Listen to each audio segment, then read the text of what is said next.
Hey friends, tonight, let's explore a creature so famous, so revered, so powerful in ancient China that emperors claimed descent from it, and farmers blamed it for floods. Yes, it's the dragon, but not the fire-breathing treasure hoarder from Western tales. This one swims in clouds, curls through rivers, and absolutely dominates your imperial horoscope. And tonight, it might even lull you to sleep. So before you relax, take a second to like and subscribe if you find value in what we share. And let us know in the comments where you're listening from and what time you're falling asleep tonight. Now dim the lights, maybe turn on a fan for that soft background hum, and let's ease into tonight's journey together.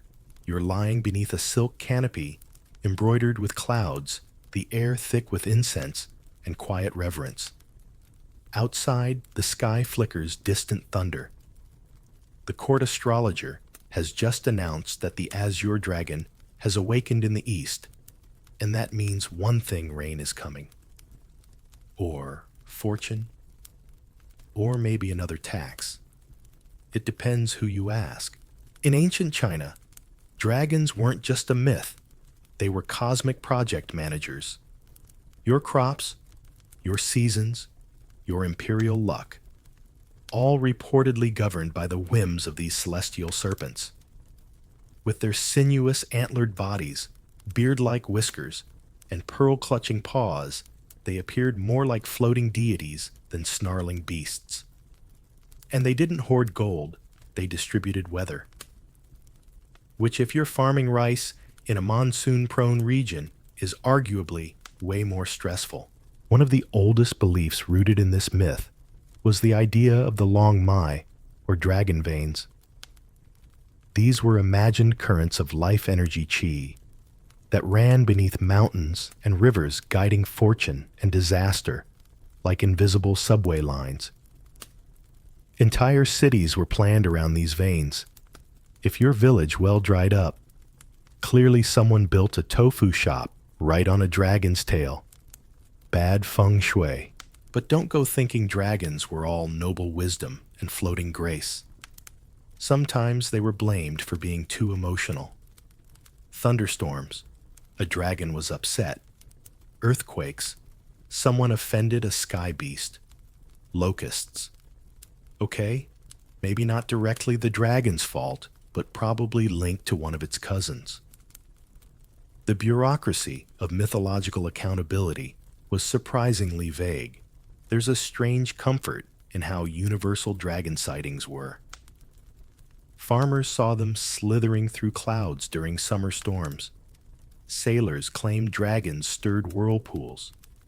Even poets couldn't resist. One song dynasty writer once described the spring mist as a dragon's breath, too shy to become rain. If you ever needed a magical scapegoat for crop failure or surprise lightning strikes there, it was majestic, aloof, and slightly judgmental. Now let's consider the palace view. The emperor wasn't just fond of dragons, he was a dragon. Literally, in some dynasties. The throne was the dragon seat. The robes bore dragon emblems, and his bed, get this, was called the dragon couch, which sounds luxurious, but also suspiciously like a therapy chaise for mythological stress. If anything went wrong in the empire, you could either blame a rebellious province, or maybe the emperor's internal dragon just needed a nap. Here's a peculiar detail: the imperial dragon had 5 claws, while the lesser noble dragons had 4, and foreign dragon symbols, only 3. If a merchant dared to embroider a 5-clawed dragon on his coat, it wasn't just a fashion faux pas, it was grounds for severe punishment. You don't cosplay as divine power and get away with it. Ancient China took intellectual property very seriously. This leads us to an interesting debate among historians. Did people literally believe dragons existed, or did they simply use them as symbolic shorthand for chaos power and celestial flow? Some argue that sightings were metaphorical, poetic, or psychological, an elegant way to narrate the inexplicable. Others point to actual records, where witnesses swore they saw enormous scaled creatures vanish into the mist. Let's be fair. If you saw a crocodile in a foggy rice field after skipping lunch, you'd probably invent mythology too. One thing's certain, dragons made everything sound more dramatic. Want your irrigation plan approved? Call it harnessing the dragon vein. Need to sell your plum wine? Name it elixir of the sky serpent. Need a reason why your neighbor's roof collapsed in a freak storm? Well, obviously, he planted bamboo right above a sleeping dragon's spine. Tragic, but also mildly deserved. And so, you lie there, half asleep, beneath embroidered skies, wondering if tonight's breeze is just a breeze, or the passing breath of an ancient, unseen guardian. Maybe it's just wind. Maybe it's the faint ripple of a dragon stretching over a forgotten mountain vein. Either way, it's not your fault if tomorrow rains. Oh, and before we drift off completely, dragons didn't fly. They rode clouds. So technically, they were early adopters of sky-sharing platforms. The emperor's dragon robe was so sacred, even folding it incorrectly could cause panic among attendants. So, good luck ironing that. And despite being seen as majestic sky beasts, many temples still kept bronze dragons with coin slots, because even mythological beings have to pay rent. The tortoise with a tail. You're sitting beside a carved stone pond in the quiet courtyard of an old Taoist temple. The water is still, except for the occasional ripple from a falling leaf, and somewhere nearby, a wind chime stirs like it just remembered its job. The air smells of pine resin, wet slate, and that strangely grounding scent of old incense. And there watching you with timeless calm is a stone statue of a tortoise with a snake wrapped around its body, like a scarf that decided it had somewhere better to be. This is no ordinary turtle. This is Huyen Vu, the Black Warrior. Or, depending on the era and your family's preferred interpretation, a snake riding a tortoise into cosmic battle. Either way, it's probably judging your posture. Huyen Vu was one of the 4 symbols in ancient Chinese cosmology, each tied to a cardinal direction season and element.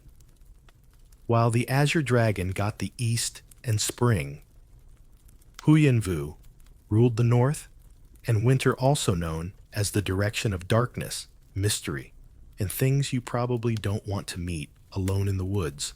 But why a turtle and a snake? Why not something flashier, like say a flaming hawk, or a lion with fireworks? The answer is both symbolic and wonderfully weird. In ancient belief, the tortoise represented stability, endurance, and the literal foundation of the world, not metaphorically, the actual world. In several myths, the sky was propped up by the legs of a giant turtle, which is exactly the kind of architectural detail you'd find in cosmic blueprints from 2500 BCE. The snake, on the other hand, stood for transformation, flexibility, and frankly, a little danger. Combine the two, and you get the ultimate yin-yang combo, a creature that was both immovable and unpredictable. It's like pairing a monk with a mischief-loving fox, or wearing armor with roller skates. But here's where it gets delightfully strange. Huyen Vu wasn't just a constellation and directional deity. Over time, it took on deep funerary significance. In some elite tombs from the Han Dynasty onward, people carved or painted this creature on the ceiling, believing it would protect the soul's journey northward into the afterlife. In case ghosts got lost or took a wrong celestial exit. Death was confusing after all. Now here's a detail you didn't ask for, but you're getting anyway. In some versions of the myth, the snake isn't just with the tortoise. It's a parasite being purged. Yep. There's a Taoist tale where Huyan Vu, upon reaching divine status, discovers that his human organs are gross, impure. So he performs cosmic surgery to remove them. The discarded organs then become demons, and the gods, not wanting to waste the narrative opportunity, appoint a tortoise and a snake to guard them. That's right. One of the foundational mythic symbols in Chinese cosmology may have started as a spiritual organ disposal unit, which is both horrifying and somehow on-brand for religious allegory. This raises an academic question, still debated today. Was the turtle and snake duo always revered together? Or were they stitched into one myth later, like a celestial buddy cop film? Some scholars argue they began as distinct animal totems from different folk traditions that were merged for political or cosmological convenience. Others believe the symbolism of stillness and stealth was always meant to be fused yin within yin, the ultimate defensive pair. From a practical point of view, turtles and snakes both made frequent cameos in early Chinese art, especially on oracle bones and bronze vessels. And given that many people actually kept tortoises as symbols of longevity and snakes as useful vermin control, it's not hard to see how their spiritual roles scaled up quickly. In Taoist ritual practice, Huyan Vu also gained a military makeover. No longer just a sleepy tomb guardian, it became a black-armored deity leading legions against evil. Some statues show it standing upright in full battle regalia, with the snake now functioning more like a whip or a lasso. Apparently, even mythic creatures have career shifts. You're still in the courtyard. The statue hasn't moved. But something in the stillness makes you feel watched in a way that isn't unsettling, just ancient. Like the creature isn't guarding the temple. It's guarding time itself. You wonder if people truly believed it would protect their spirits in the cold, northern dark, or if the carving was more of a symbolic contract, an act of faith against forgetting, a promise written in stone even when memory fades. Before you drift off, consider this. Turtles in early Chinese lore were sometimes flipped upside down and read like calendars. So yes, ancient oracles played turtle bingo. Snake meat was considered a medicinal tonic. But not if it came from a mythological guardian. That would be very bad luck. And some early texts note that Huyan Vu could hear the movement of clouds, which sounds poetic until you realize it probably meant people blamed it for sneezes fog and bad hair days. White tiger of the West, you're perched on a rocky hilltop, overlooking a forest that's slowly melting into dusk. The wind is crisp, scented with dry grass, and the faint tang of wood smoke. Somewhere down below, someone is striking a gong, once, then twice, marking the change of watch. The sun is dropping behind the mountains, and in that glowing golden moment between light and shadow, you see it, a pale shape, moving silently through the trees, massive, muscled, and radiant with the soft shimmer of fading light. It's the white tiger. Not a real one, of course. Or maybe it is if your imagination squints a little. But in ancient China, the white tiger wasn't just a cat. It was the embodiment of the west of autumn of metal of justice, and depending on the source, also a pretty dramatic personality. This creature, Bok Ho, as it was called, was the western counterpart to the azure dragon of the east. If the dragon brought rain and rebirth, the tiger brought clarity endings and the kind of sharp finality only a feline with metallic fur can represent. You didn't mess with the tiger. The tiger didn't ask for your opinion. Legend held that the white tiger only appeared when the emperor ruled with absolute virtue. That's a very convenient bar. Either the tiger shows up to validate you, or it doesn't, because you're clearly flawed. It's like a divine Yelp review. The tiger's association with metal in the five-element theory made it even more intimidating.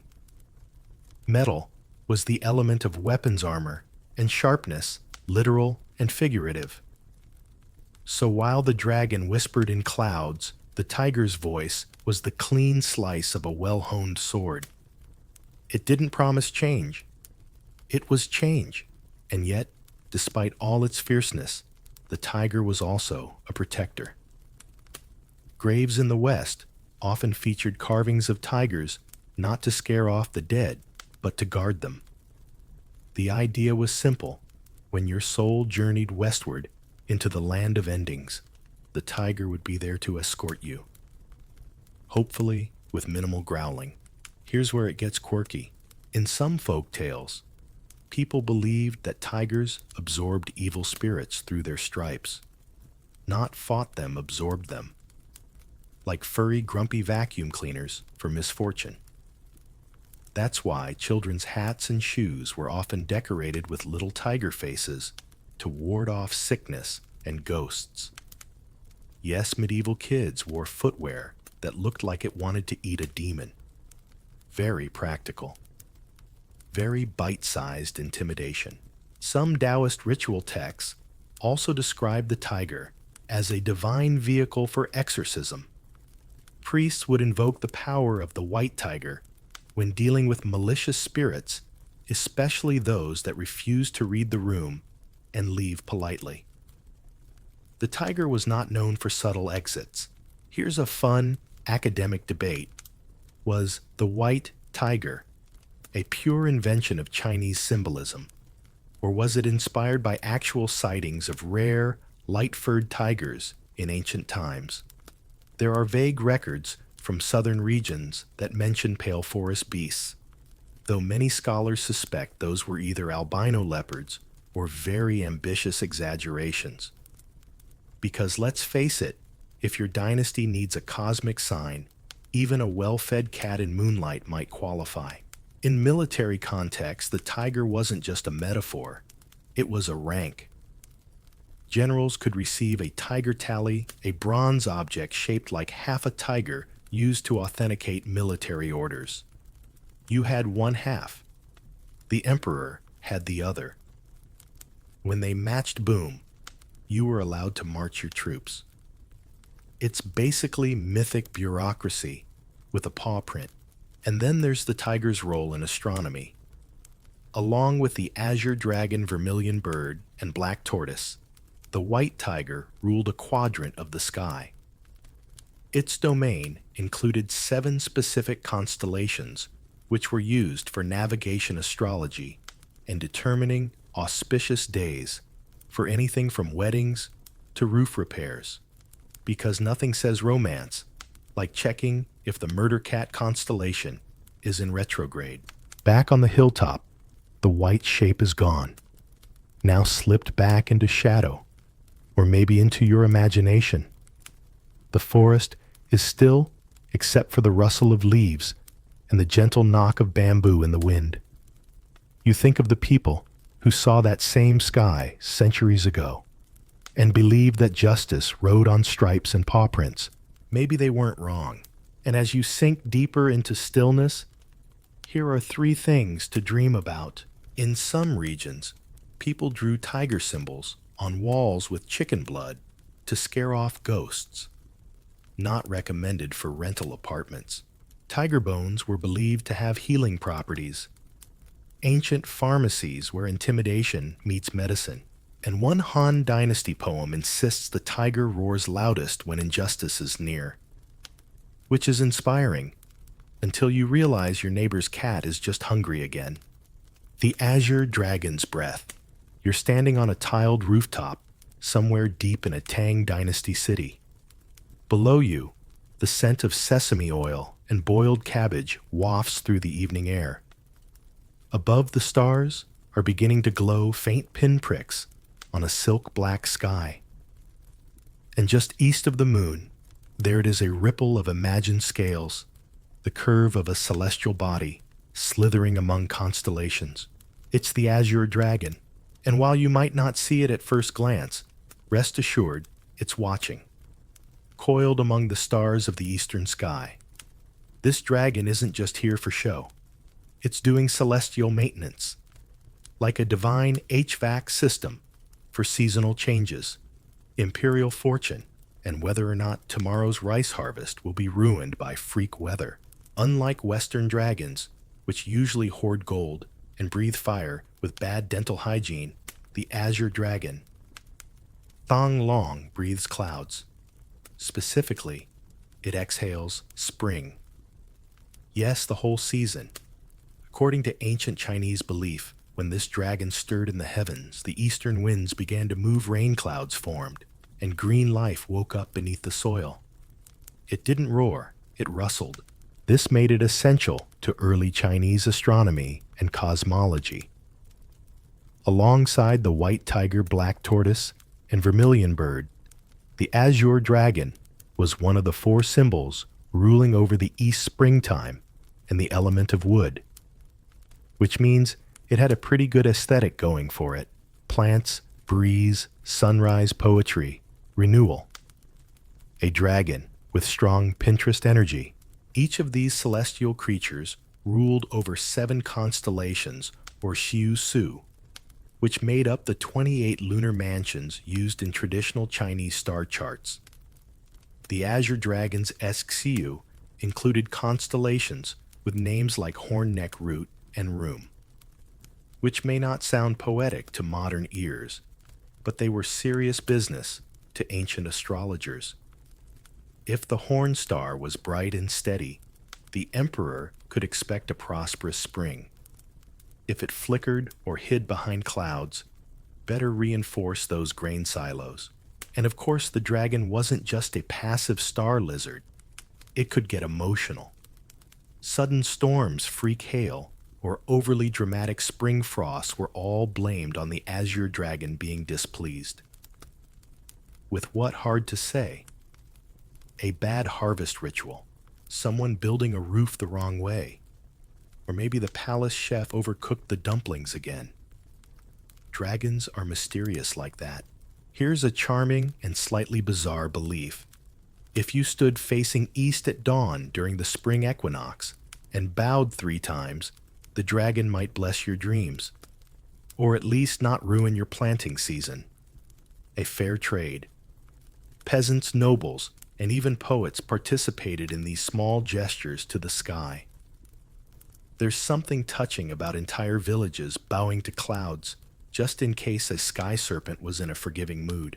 Let's pause for a moment of academic dispute.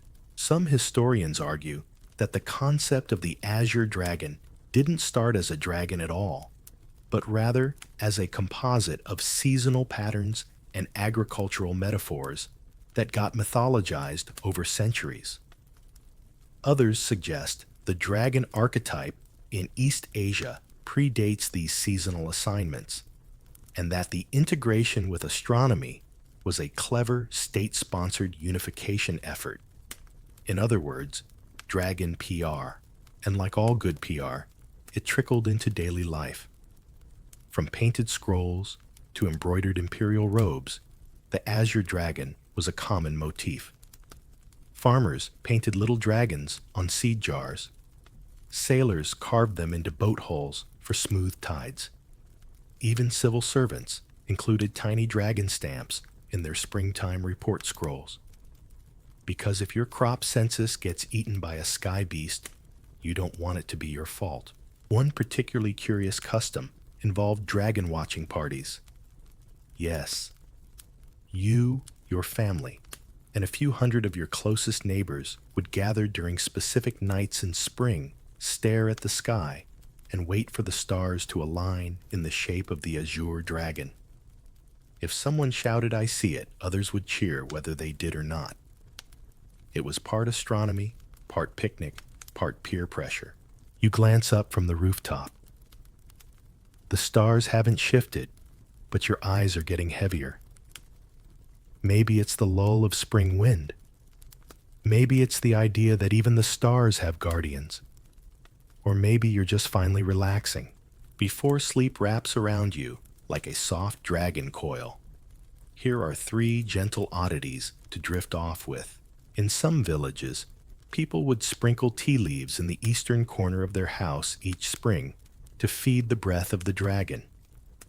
Spoiler: it didn't drink it, but it was the thought that counted. Scholars once argued over whether the dragon constellation had claws. The debate got heated enough to derail an entire star charting symposium in the 10th century. And while the azure dragon represents new beginnings, it was also blamed for hay fever. That's right. Mythical creature of hope and pollen-induced sneezing. Phoenix, at the imperial gate. You're seated at the edge of a palace courtyard, just as dawn peels open the sky, like the cover of a lacquered scroll. The air is still cool, from the night heavy with the scent of magnolia and dew-soaked stone. A procession is quietly forming near the grand entrance, musicians tuning their flutes, attendants smoothing silk banners, and someone very important practicing their serene smile in a bronze mirror. And overhead, carved into the arch above the gate, is a bird, not just any bird, but a phoenix, wings unfurled, tail streaming like a waterfall of fire. But in ancient China, the phoenix doesn't burst into flames. It doesn't sing in agony or combust into rebirth on a pyre. No, the Chinese phoenix Fuang Huang is elegant, composed, and frankly much better at social etiquette. It's less a drama queen and more of a divine diplomat. In mythology, this phoenix represented the empress, the yin, to the emperor's dragon yang, and their balance was quite literally the symbol of a harmonious empire. If the dragon roared with authority, the phoenix glided with grace. And according to some scholars, she had impeccable fashion sense. Unlike Western phoenixes, which tend to go solo and crispy, the Chinese phoenix was often depicted with 5 harmonious colors in her feathers, representing the 5 Confucian virtues: benevolence, righteousness, propriety, wisdom, and sincerity. Which frankly sounds like a difficult outfit to coordinate. But she pulled it off.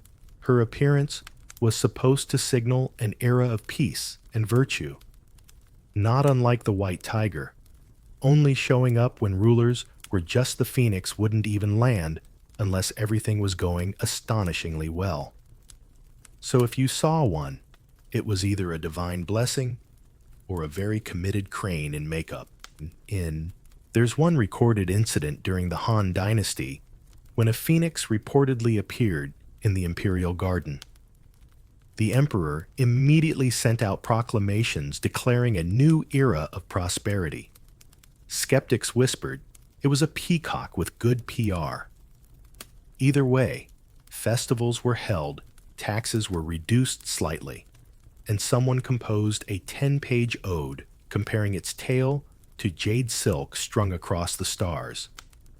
Calm down, Li Bai. This bird wasn't all feathers and fanfare, though.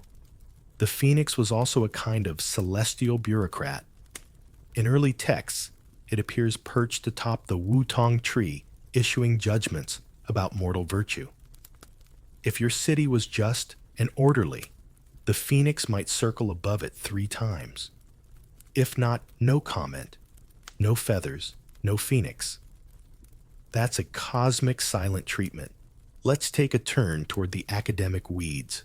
Some believe the Chinese phoenix wasn't originally a single bird at all, but a composite creature drawn from different avian features: the head of a pheasant body, of a duck tail, of a peacock, and call of a flute.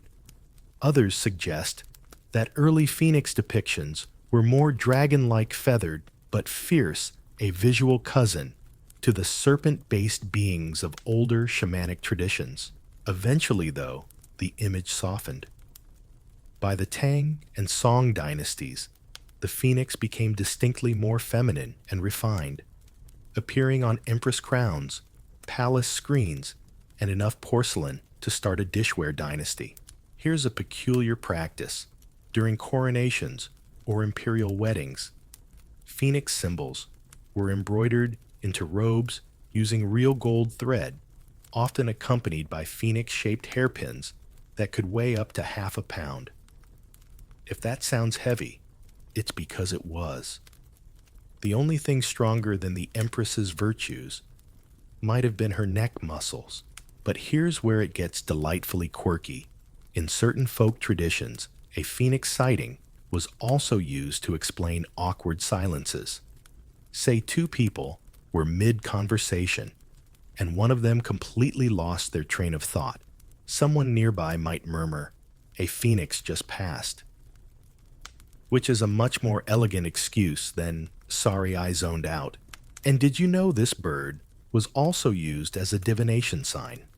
In dream manuals from the Han period, seeing a phoenix in your sleep could mean anything from a great honor will come your way, to you'll be reunited with someone from your past, to maybe stop lying to your aunt. Dream logic, never subtle. You're still sitting there, the sun rising higher, turning the phoenix relief on the gate into shimmering gold. Maybe there's no literal bird flying above you, but the myth lives on in silk threads, in dreams, in the idea that somewhere, somehow, elegance still watches over us. Before you drift into your own dream flight, here are a few phoenix footnotes to ponder. Despite being the symbol of the empress, male phoenixes were also mentioned, but only in extreme peacetime, which statistically means almost never. In some depictions, the phoenix holds a scroll in its beak, because even divine birds must respect documentation. And there's an old saying, "When the phoenix dances, the wind listens," which makes it sound like a really polite meteorologist. The candle dragons blink. You're trudging across a snowy plateau at the edge of the known world, or at least the known world according to a Qin dynasty map. The wind howls, your scarf is frozen into a stiff noodle, and your lantern has started to flicker with that theatrical finality that says, "Good luck, friend." Just when you consider turning back, you see it. A mountain, massive, motionless, breathing. No, not breathing. Blinking, the snow shakes loose. A cavern opens like a yawn, and there carved into the land itself is a mouth so large it could swallow the moon, and a pair of eyes so ancient they blink. Once every season, you've just wandered into the domain of Zhu Weian, the candle dragon. Now this isn't a fire-breathing creature. It doesn't stomp. It doesn't roar. It does something far more unsettling. It controls time. According to ancient Chinese texts, most notably the Shan Hai Jing, or Classic of Mountains and Seas, the candle dragon was a creature of immeasurable length, red, like glowing embers, and with a human face, because of course it did. It had no need to eat or drink, and it didn't breathe, because when you're mythological, basic biology is just a suggestion. Here's the part that gives bedtime stories a spooky twist. When the candle dragon opened its eyes, it became day. When it closed them, night. And when it exhaled, the wind changed direction. Let that sink in. The entire cycle of day and night, of darkness and light, was thought, at least by some, to be regulated not by the sun, but by the ocular schedule of one sleepy, unbothered cosmic lizard. And it lived way up north, beyond the land of humans, in a place where frost never melted, and where trees bore no leaves. It was a realm of extremes, a liminal place between life and the long nap that is winter. Naturally, that's where you'd find a dragon whose blinks command sunrise. But don't confuse this dragon with your average elemental guardian. Zhu Wine didn't concern itself with justice, virtue, or empire building. It didn't grant boons or deliver moral lessons. It was neutral, like gravity, but moodier. It simply was. And that made it even more awe-inspiring and mildly terrifying. There's an ongoing academic curiosity here. Was the candle dragon a deity in disguise, a personification of the polar day-night cycle? Some scholars suggest it originated from early northern tribes who observed the extreme light patterns near the poles, days where the sun refused to rise and others where it never left. Without the modern concept of axial tilt, people had to explain it somehow. And what better explanation than a dragon that naps with cosmic consequences? Here's a detail that might give you a sleepy chuckle. Early Taoist mystics were obsessed with eyes, specifically the spiritual act of internal blinking, to harmonize one's qi with celestial cycles. Guess which creature was the poster lizard for that meditation style? That's right, your favorite cosmic introvert. Now let's get a little quirkier. In some village rituals during seasonal changes, people would imitate a dragon's blink by shading their eyes, then uncovering them slowly, like playing peekaboo with the sun. Children loved it. Adults did it very seriously, because you don't mess with symbolic blinking. That's high-stakes squinting. One charming folktale from the Eastern Han tells of a blind shepherd who claimed he heard the blink of the candle dragon during a snowstorm. No one knew what that meant. He insisted it sounded like a bell made of fog. Poetic, absolutely. Scientifically helpful, not really. And yes, this dragon made its way into official imperial symbolism too.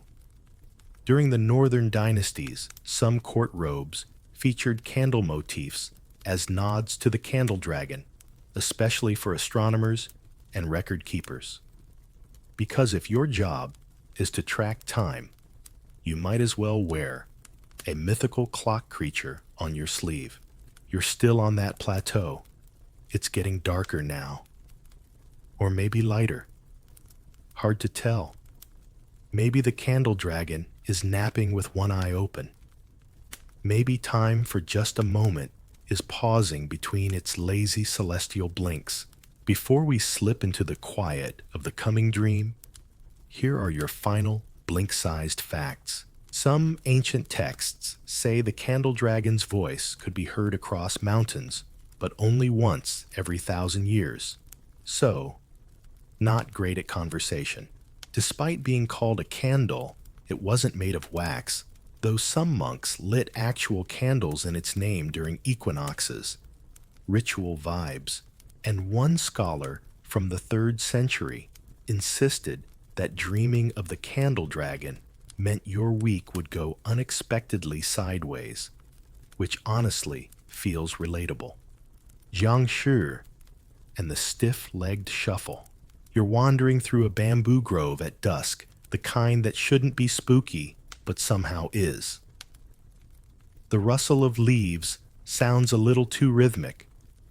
The wind carries the faint scent of musty fabric and camphor oil. You round a bend in the path, and there it is, standing perfectly upright, arms stiff, legs locked, clothes centuries out of date, and it's hopping. Don't scream. It's only a Jiangshi, a Chinese hopping vampire. Very dead, extremely judgmental, and possibly here to reclaim unpaid grave taxes. Unlike your classic bloodsucker, the Jiangshi doesn't slink around charming villagers or turn into a bat. It bounces. Yes, bounces. Like a cursed pogo stick in ceremonial robes. So what is it really? In folk tradition, a Jiangshi is a reanimated corpse, not quite ghost, and definitely not zombie, brought back to the world of the living. due to improper burial, unfinished business, or occasionally bureaucratic confusion in the afterlife. Classic. The origins are murky. Some say the belief took root in the Qing dynasty, though stories of animated corpses date back further. What's curious is how practical the idea became. Let's say Uncle Lee dies far from home. Transporting a body over hundreds of miles on rough terrain is not ideal. So certain corpse walkers, or yin-yang masters, were hired to bring the dead back by binding the corpse's limbs and leading it upright through the night, accompanied by bells and lanterns. To outsiders, this looked exactly like a stiff hopping figure being marched down a moonlit trail. Voila, myth born from logistics. And here's the thing. These corpse guides didn't always deny the magic. Some leaned in, claiming the bodies really were hopping back to their ancestral homes with spiritual assistance. Nothing like a little theatrical flair to boost your service fees.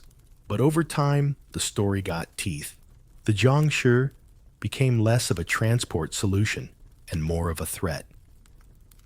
It absorbed traits from both ghost lore and demonology, sucking life energy qi, instead of blood-attacking travelers who stayed out too late and being repelled not by garlic or wooden stakes, but by mirrors, peachwood swords, chicken blood, sticky rice, yes, really, Taoist talismans glued to the forehead like divine post-it notes.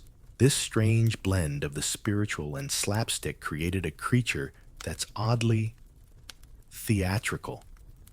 A Jiangshi isn't just menacing, it's almost camp. Arms stretched forward not to grab, but because rigor mortis won't let them bend. The hopping gait, an elegant workaround for locked knees. And let's not forget the outfit's long official robes from dynasties past, complete with hats that bob comically as they bounce. In literature and drama, the Jiangshi took on even more personality. Some were tragic souls caught between worlds trying to finish something. Others were just blaming their untimely death on everyone they meet. And a few were full-blown divas, demanding fresh incense and better lighting in their tombs. Now scholars have asked the obvious question: did anyone actually believe in this? The answer, like all good folklore, is yes, but also no. Many rural communities absolutely took precautions during ghost festivals, placing talismans, hanging mirrors, and avoiding grave paths at night. But most knew the stories were symbolic, a way to process grief, keep kids from wandering, or explain why Cousin Zhang came home acting very strange after 3 cups of rice wine. What's fascinating is how deeply the Jiangshi embedded itself into pop culture. By the late 20th century, Jiangshi movies became a full-blown genre in Hong Kong cinema, equal parts horror martial arts and absurd comedy. You can't watch a hopping corpse kung fu battle a Taoist priest with paper charms and not feel oddly comforted. It's like Scooby-Doo, but with exorcisms. And yes, the Jiangshi made it into children's games. One popular pastime, Jiangshi tag, where one player hops stiffly while the others try to avoid being touched. If you're tagged, congratulations, you're now undead. Welcome to the fold. You're still in the grove. The sound you heard, probably just a squirrel. But maybe leave that peachwood talisman in your pocket, just in case. Before you float off into slumber, here are 3 hopping curiosities. Taoist priests would sometimes train themselves to resist Jiangshi by sleeping with sticky rice under their pillows. No word on how comfortable that was. In some villages, people glued a talisman to their doorway during funerals, just in case the body got ideas. And one legend insists that Jiangshi avoid corners because their stiff legs can't handle turning. So if you live in a roundhouse, congrats, you're safe. Fish with human faces. You're sitting on the edge of a wooden dock, somewhere near the Jiangshi legs, dangling just above the water, watching the moon stretch its reflection across the current like a sleepy silk ribbon. The night is quiet. A frog chirps. A paddle boat creaks in the distance. Then just beneath the surface, you see something move. It's not a fish. Well, it is a fish, but also a face, a human face, staring, blinking, possibly frowning at your choice of socks. You've just encountered one of the weirder, lesser-known creatures of Chinese lore, the Renmianyu Ren, Mianyu the fish with a human face. This wasn't a one-off hallucination or a weird cave painting. Stories of these aquatic oddities appear in multiple classical texts, including the Shan Hai Jing and later gazetteers. The descriptions vary, but the common theme is unsettling a fish with scales, gills, and fins. Yes, but with a mouth nose and eyes disturbingly like your own uncle's. In some tales, the face even spoke. But we'll get to that. The earliest mentions are strangely casual. A scholar might note that a man-faced fish was seen in the river at such and such county, followed by absolutely no elaboration. No one stopped to say, "Wait, are we not going to talk about the river creature with a chin?" Nope. Apparently it was just part of the week. Now, what did people believe these oddities meant? Well, like most mythical hybrids, they were seen as omens. A Renmianyu could signal a coming flood, a government scandal, or in one case, a surprise imperial wedding. Scholars are still unclear how those things are connected. Probably bureaucracy. Some versions painted the fish as cursed scholars, doomed to wander the rivers, reciting poetry to passing boats. Others suggested they were nature spirits, keeping an eye on human behavior from below. If you tossed garbage into the water and a fish with eyebrows surfaced to scowl at you, that's your own fault. Here's where it gets delightfully creepy. There's a story recorded during the Song dynasty of a fisherman who caught a strange carp. When he tried to gut it, the fish cried out in a voice like a toddler, "Please don't." He promptly fainted. When he woke up, the fish had disappeared. The knife was rusted, and his beard had turned white. What did the fish want? Justice, conversation, a dental plan? We'll never know. Naturally, the existence of a fish with a human face sparked plenty of academic head-scratching. Was it a mistranslation of an odd-looking species? An exaggeration of a fish with naturally flat features? Or was it like so many things in pre-modern natural history, a moral allegory that got very out of hand? One theory suggests these stories were a way to externalize guilt. If the river talks back, maybe you shouldn't dump your bathwater in it. If the fish has a face, you're not just fishing, you're potentially harming someone. It's folklore as ethics enforcement. Just add gills. And of course, the Renmianyu wasn't alone. Chinese folklore is full of animals with suspiciously humanoid features. Cows with voices, birds that write poetry, deer that speak in riddles, and dogs with thumbs. But the fish with a face hits differently. Maybe because water already feels mysterious, and adding a mouth that says hello just tips it over the edge. Here's a minor but interesting detail. In some rural areas, people refuse to eat certain river fish after hearing Renmianyu stories, especially if the fish's head looked too expressive, which is a deeply unsettling phrase to encounter at dinner. Also, some graveyard legends claimed that spirits who were improperly buried near water could reincarnate into river creatures, keeping their faces as a reminder of their former lives. Which honestly sounds like the afterlife got lazy with rendering. You're still on the dock. The moon is higher now. A breeze moves across the water, and for just a second you swear you see a pair of eyes in the ripples, not threatening, just watching, quietly judging your posture before you fall fully into sleep, hopefully not face first into the river. Here are your 3 strange fish facts. Some temples hung paintings of the Renmianyu as warnings: don't litter, or the fish will remember.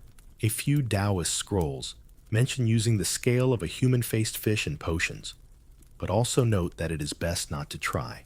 And one regional tale insists that if a Renmianyu laughs at you, it means you'll have an embarrassing dream, possibly involving laundry. The 9-headed bird affair. You're hiking through a fog-soaked forest at the border of a forgotten province, one of those in-between places that don't show up on tourist maps and smell like wet moss-charred pine, and the kind of secrets old grandmothers whisper about when they think no one's listening. And just as you duck under a gnarled branch and step over what may or may not be an ancient altar stone, you hear it. Not one bird call. 9 at once, harmonized, aggressively off-key. You look up, and there, barely visible through the mist, is a feathered creature with 9 heads, all craning and shrieking in different directions, like a choral group that never rehearsed. Welcome to the legend of the 9-headed bird, or Jutuniao, one of the more controversial mythological creatures in Chinese history. Beautiful, yes. Powerful, absolutely. Politically cursed, without a doubt. Let's start with the basics. This creature was first mentioned in the Shanhai Jing, where it's called the 9 phoenix, or sometimes the 9 spirits bird. It was associated with the southern regions of China, particularly the ancient land of Chu, a once mighty state known for its spiritual eccentricity, lush rituals, and enthusiastic poetry about clouds that may or may not have been sentient. The Jutunyao was originally a sacred being, a kind of sky emissary, believed to carry divine messages, signal major shifts in destiny, or gently terrify wayward monarchs into paying attention. It flew between realms, sang songs no mortal could fully understand, and occasionally appeared during bizarre weather, like snow in summer or thunderstorms that smelled like peaches. But somewhere along the way, things got complicated.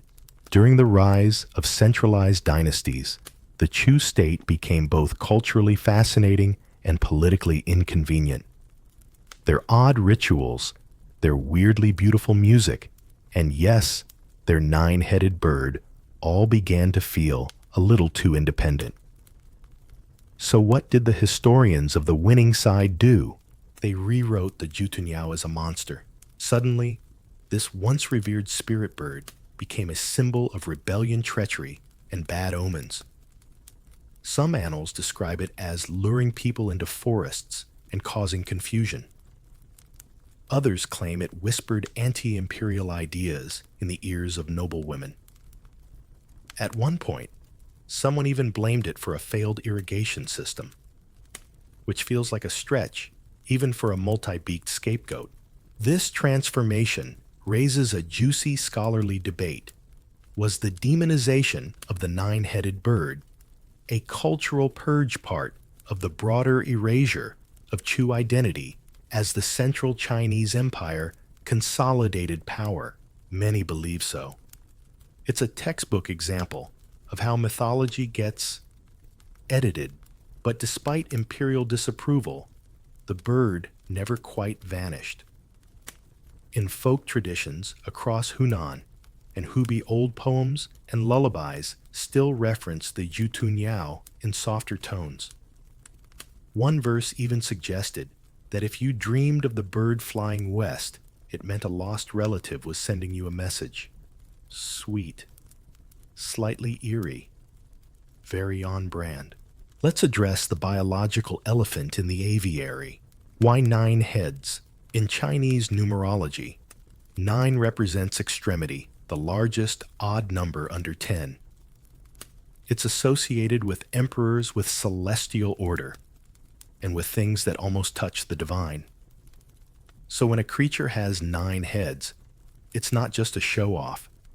It's a walking metaphor for maximum symbolic overload. There's a charming folk theory that each of the bird's heads sings a different melody corresponding to one of the 9 tones used in ancient court music. Unfortunately, none of the heads are good at staying on tempo. So the Jutunyao, when heard in full chorus, is said to induce either enlightenment or migraines. Oh, and if you're wondering, yes, artists have tried to paint it. No, it never looks right.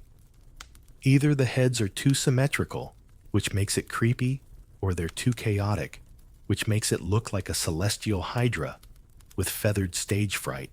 Today, in some southern villages, you might still find paper cuttings or embroidered cloth charms featuring abstracted versions of the 9-headed bird, not labeled, of course, because the name is still taboo in some dialects.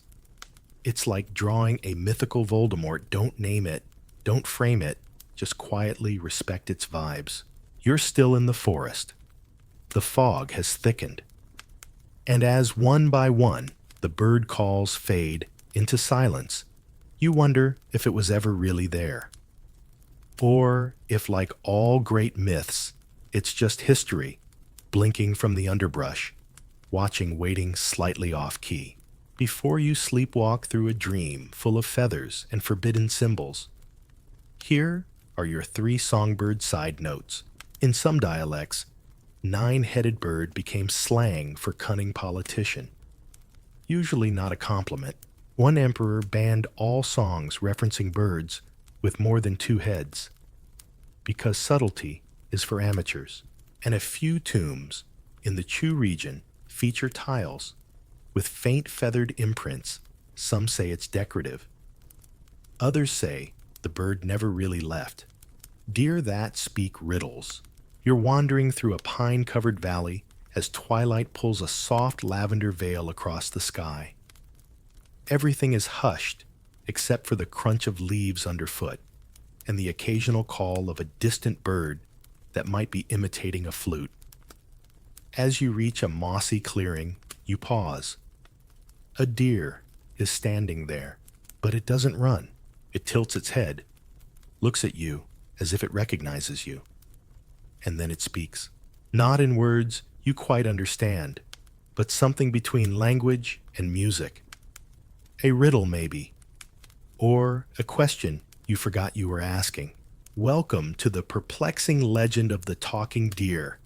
Not just any talking deer, but one that speaks in riddles, appears during times of political chaos, and has a reputation for outsmarting high officials.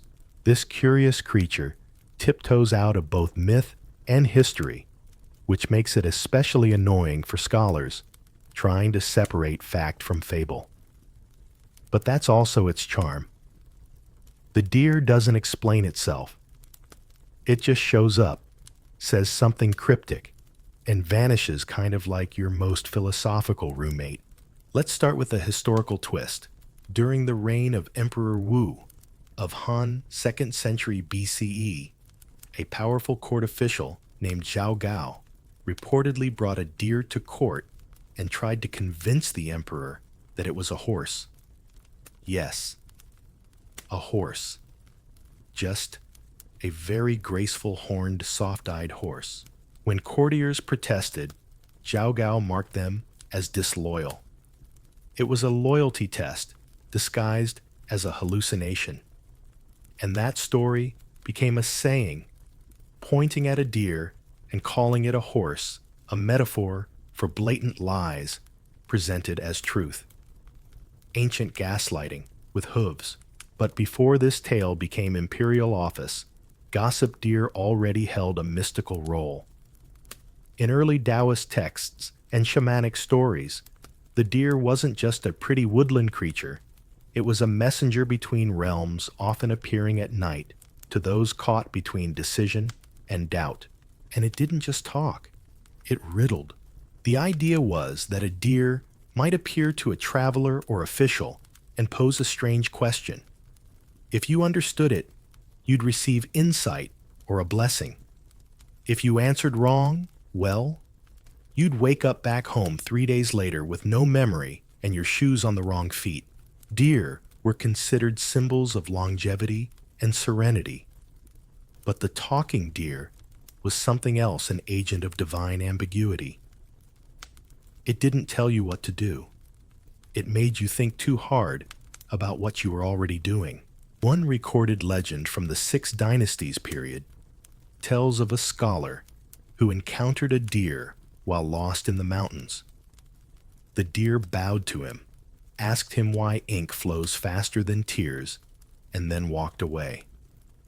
The scholar reportedly spent the rest of his life trying to write a satisfactory answer. He died content, or confused, possibly both. So why riddles? Riddles in classical Chinese culture weren't just games, they were tools for indirect truth. You don't say a thing plainly. You dance around it, give it rhythm, fold it into metaphor, and see who's paying attention. The deer, in this sense, becomes the ideal riddle bearer, silent when it chooses, profound when it speaks, and utterly unbothered by your confusion. Now here's a charming and mildly exasperating academic debate.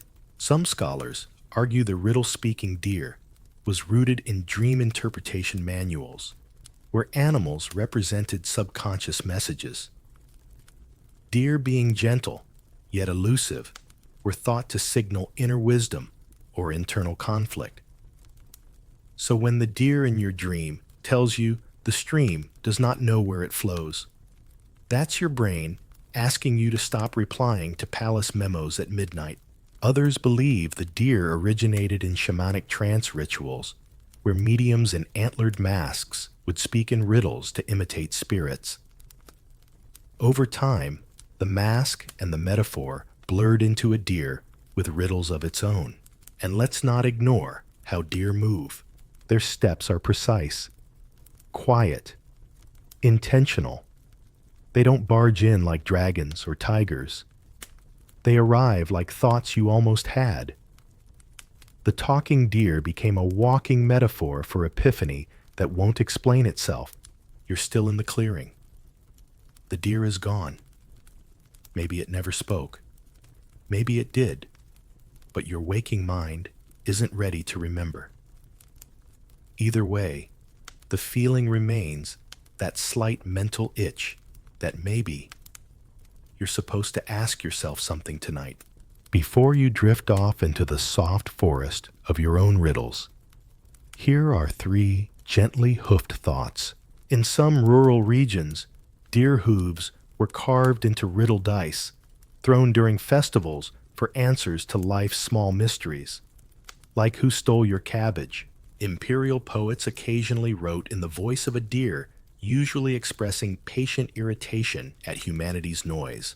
And one obscure tale insists that if a deer laughs at your riddle answer, it means you've made peace with uncertainty. Or your socks are mismatched. The Yellow Dragon's River Ride. You're standing on the banks of a wide, lazy river, under the mid-morning sun. The air smells of warm, mud-sweet reeds and boat tar that's been left out too long. Across the water, farmers guide rafts loaded with baskets. Fish flap dramatically near the shallows, like they're auditioning for folklore, and somewhere downstream, a child insists that he definitely saw a dragon. Again, and this time, no one laughs. Because if there's any place where dragons are expected to rise out of the water like celestial submarines, it's here on the Yellow River, long considered the cradle of Chinese civilization, and more importantly tonight, the occasional runway for dragons. The yellow dragon, or Huang Long, isn't your everyday sky beast. No dramatic thundercloud entrances, no flaming castles or firework breath. This one is quieter, more elegant, and very, very good with timing. Legend says that when the first emperor of China Fuxi invented writing, the yellow dragon rose from the river, carrying a scroll on its back marked with sacred symbols known as the Hetu, or river map. He took one look and said, "Yes, that's the alphabet now." Okay, maybe he didn't say exactly that, but you get the idea. This dragon wasn't a warrior. It was a teacher, a divine courier of ideas. It didn't hoard treasure. It hoarded meaning. Which, let's be honest, is a lot more stressful. Huanglong became a kind of cosmic validator. Its appearances were said to signal great turning points in history. When a wise ruler came to power dragon. When a philosopher cracked the code of heaven and earth dragon. When the empire finally fixed the calendar to match the lunar cycles. You guessed it. The dragon surfaced, blinked once, and left without tipping anyone. And yet, these stories aren't always tidy. One famous legend from the Han Dynasty tells of a yellow dragon that swam up the river and refused to land, circling in the water for days, refusing offerings and terrifying fishermen. The court was in a panic. Why wouldn't it come ashore? Eventually, a humble scholar suggested maybe the dragon was waiting for someone worthy to greet it. Not an official, not a priest, but someone sincere. So they sent an old woman, just a local grandmother with bad knees and great dumplings, and she simply bowed and said, "Thank you for visiting." The dragon vanished. The river calmed. Crops were abundant that year. There's something gentle and oddly modern about that idea that divinity doesn't always want a trumpet procession. Sometimes it just wants someone to notice it without asking for a selfie. From a cultural standpoint, the yellow dragon is unique. Unlike other creatures that symbolize direction, azure dragon of the east, white tiger of the west, etc., Huanglong is central, not just geographically, but cosmologically. It represents balance Earth and the center point of the five elements theory. Basically, it's the calm at the eye of the mythological storm. But let's get academic for a second. Some researchers suggest the yellow dragon might have emerged from very real sightings of rare yellow-scaled fish or aquatic creatures during seasonal floods. The Yellow River is infamous for changing its course often violently, and ancient people sought patterns in its chaos. So when something strange surfaced, a golden shimmer, a gliding silhouette, it wasn't just an animal. It was a message. The message: probably move your house uphill. Here's where it gets adorably odd. Certain villages believed that if a dragon appeared near your fishing boat, you should immediately throw all your catch back in the water. Not to honor the dragon, but because, according to superstition, it had already counted your fish. Keeping them would be cheating, which is both respectful and slightly terrifying if you think about who's doing your accounting. And yes, the yellow dragon has appeared in official history. In several court records, a golden serpent, or yellow-scaled creature, surfacing in a river was treated as proof of heavenly approval.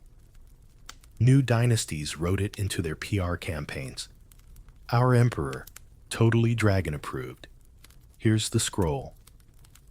And a witness. And an artist's sketch. You're still by the river now. The water flows steadily thick and golden heavy with silt and secrets.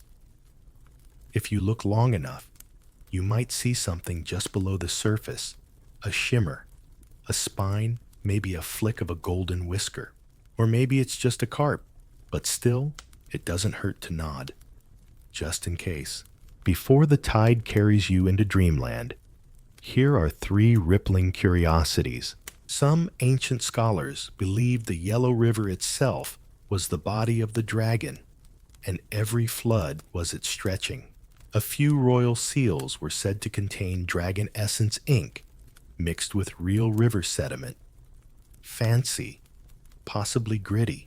And in one charming tale, a child who saw the yellow dragon was given a peach a poem and never needed shoes again. Practical divinity. Giant snakes of the southern marshes, your ankle deep in a marsh at twilight, the water warm and a little too still. The reeds whispering like they know something you don't. Every now and then, a dragonfly zips by with a self-important buzz, and somewhere far off, a frog gives a nervous cough. The air smells like wet moss decaying leaves, and the quiet kind of danger that doesn't need to announce itself. That's when you hear it, a slither, not a cute garden variety wiggle. A massive shift, something gliding under the water. Too slow, too sure, and too wide. Much too wide. Congratulations. You've stumbled into the territory of the giant snakes of the southern marshes, creatures so immense they make pythons look like shoelaces, and so ancient they've been blamed for everything, from sunken boats to sudden droughts. These weren't your everyday forest adders. According to texts, like the Shan Hai Jing, these marsh serpents could grow longer than a ship and thicker than a rice jar. Some glowed faintly in moonlight. Others had horns. One was said to have a beard, because why not? Locals gave them names, Baxia, Yuwu, Jiangshi, depending on the region and the mood. What they all had in common was this: don't disturb them. Don't speak loudly near their marsh. Don't whistle. And definitely don't build your pigsty near the water's edge, unless you want your pigs to start disappearing one waddle at a time.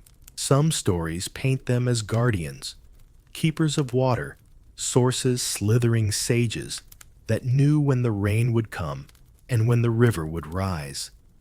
Other tales are less flattering, tales of travelers swallowed, whole of temples flooded after someone tried to poke one with a stick, or of children returning from the reeds with eerie calm and no memory of how they got so muddy. And here's a wonderfully unsettling detail. In several accounts, these snakes didn't attack with venom or fangs. They simply coiled, slowly, inevitably. The way time wraps around you when you've made a bad decision and can't find the exit. Naturally, the scholars have opinions. One group argues these stories originated from rare sightings of python-like snakes native to southern China, especially during flood seasons when they'd abandon the deep forest for the marsh edges. A few villagers spot something the length of a canoe, tell their friends. And by the third retelling, it's practically a divine noodle with mood swings. Another theory is more symbolic, that these snakes represented untamed nature, the wild, humid, unpredictable fertility of the southern landscapes that didn't obey the dry order of northern dynasties. In this view, the marsh snake isn't evil, it's uncivilized, and therefore terrifying to bureaucrats. But that didn't stop people from trying to bargain with them. Some fishermen would leave offerings, rice wine fish heads, or even tiny paper boats with candle flames, hoping to appease whatever watched them from the reeds. Others carved snake charms and wore them as protection against snake spirits, which feels like inviting a snake to not bite you by wearing its cousin's face. Bold strategy. One legend from the Jin dynasty tells of a scholar who camped beside a marsh for 3 nights, determined to record the truth of the giant snake. He saw nothing. On the 4th night, he found a poem written in the mud near his campfire. Eyes like dusk, breath like tide, do not measure what can hide. He packed up and went home, wisely, and of course, some of these stories evolved. In Taoist texts, the marsh snakes gained spiritual promotion. They became river gods coiling around sacred wells or serving as mounts for minor immortals. Imagine your afterlife commute involving a 30-foot serpent with attitude and waterlogged eyebrows. You're still in the marsh? It's dark now. The frogs have gone silent. The water has stopped pretending to move naturally. And if something brushes your calf, it's probably a reed. Probably. Before you tiptoe back towards your dreams, here are 3 slow, slithering facts. Some ancient maps marked marsh snake territory, with little swirls not as warnings, but as signs of rain potential. Farmers loved them. Travelers did not.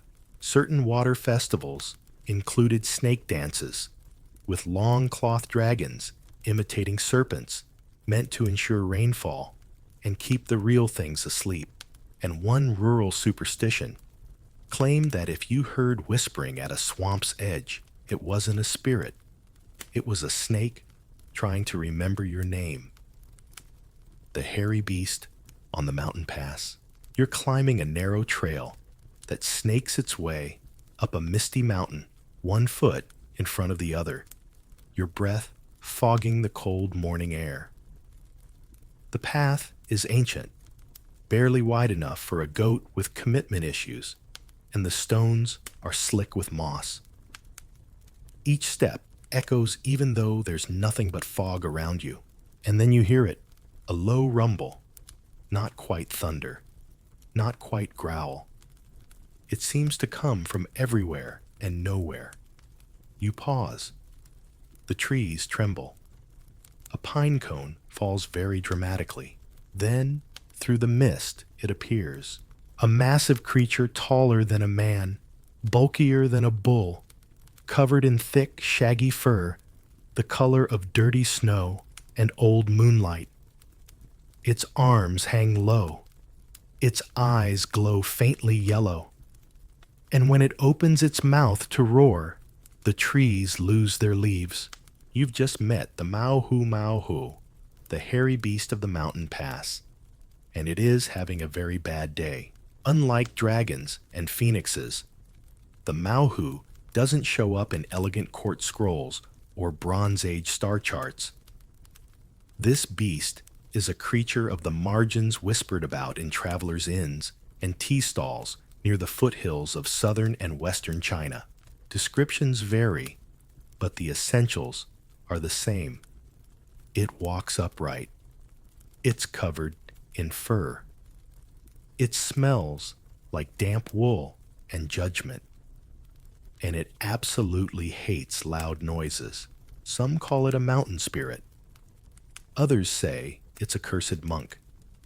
Still, others believe it's just a very antisocial immortal who failed his transformation exams and got stuck halfway between human and bear. What makes it fascinating isn't just its physical form, but its behavior. Unlike tigers or wolves, the Mao-Hu doesn't hunt for food. It hunts for quiet.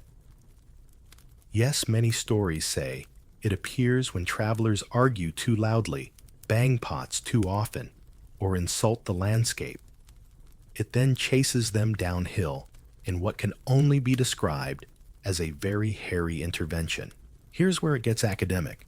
Some scholars think the Mao-Hu represents early encounters with unknown primates in remote mountain regions.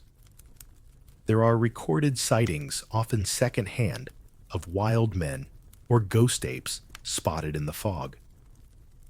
While the modern idea of a Chinese Yeti or Yeren gained traction in the 20th century, Mao-Hu legends go back much further, often blending animal ghost and mountain deity. Taoist texts occasionally refer to hairy spirits guarding sacred paths. In these, the creature isn't evil, it's just deeply annoyed by your bad hiking etiquette. You're stepping where qi flows freely. Wear better shoes. Speak softer. And don't toss your apple cores.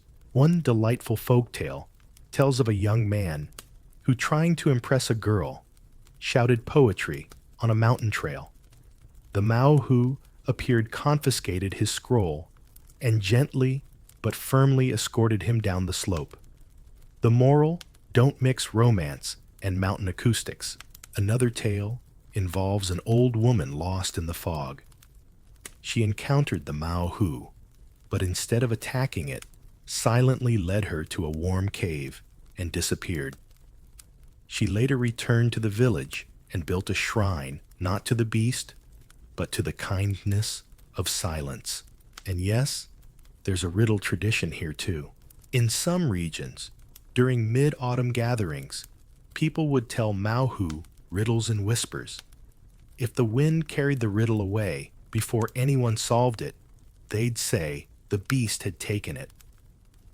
The prize: a small rice cake left by the trail the next morning. Just in case. But there's also a darker side.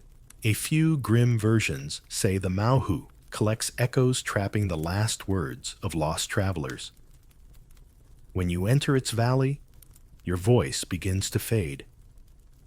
Not because you're tired, but because the air simply forgets how to carry sound. By the time you realize something's wrong, your words belong to someone else. You're still on that path. The mist is lifting just slightly. No beast, no roar, only pine needles beneath your feet and the subtle hum of your own heartbeat. Before you quietly drift off, hopefully not mid-hike, here are 3 woolly facts. Some mountain temples leave out combs and tiny mirrors during solstice festivals offerings to keep the Mao well-groomed and less grumpy. A few ancient maps marked high-risk passes with a single character Mao hair. Local travelers knew what it meant. Outsiders thought it was a typo. And one village believed the Mao could mimic voices, but only to repeat your own regrets back to you. Loudly, at night, with excellent echo. Man-faced dog in the wild. You're following a narrow forest trail, lined with tall grass and wild ginger, somewhere between definitely lost and probably mythological. The sun is dipping, the trees stretch taller than they should, and the only sound is your own cautious footsteps until it isn't. A low growl cuts through the stillness, then the sound of something approaching, not running, walking, on 4 legs. And when it steps into the path, it looks almost normal. Short fur, sturdy build, a tail that swishes like it owns the place. Until it turns and looks at you. The dog has a human face. Welcome to one of the more quietly horrifying entries in the ancient bestiary, the man-faced dog, or Ren Mianquan. Ren Mianquan, found in old travelogues, strange tales, and the occasional temple mural that makes you ask, why is that terrier making eye contact with my soul? These creatures weren't described as grotesque or demonic. No rotting skin or dripping fangs. In fact, they were almost too calm. The man-faced dog wasn't here to attack you. It was here to watch, to speak, or more unnervingly, to listen. In certain versions, the dog had the face of a man, but could not talk. In others, it did speak, but only in short phrases, often cryptic. A traveler meets one on the road. It says, "The path forks at dawn." Then it leaves. What does that mean? No one knows.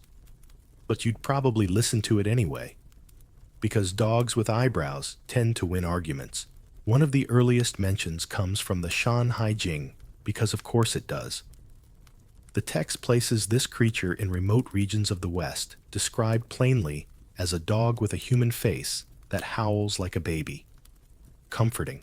Now there are competing interpretations. One school of thought says, this was just ancient storytelling, a way to warn travelers against getting too comfortable on the road. Strange lands, strange rules. If you heard a baby cry in the woods, don't follow it. Especially if it came from something with fur and opinions.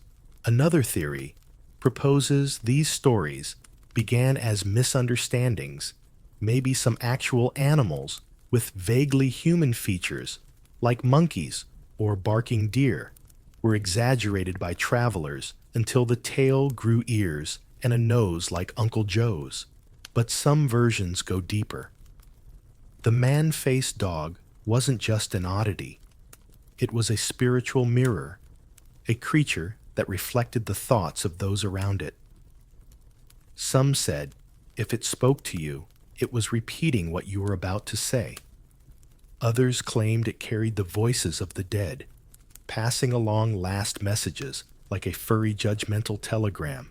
And if that's not enough to keep you respectfully weirded out, here's this.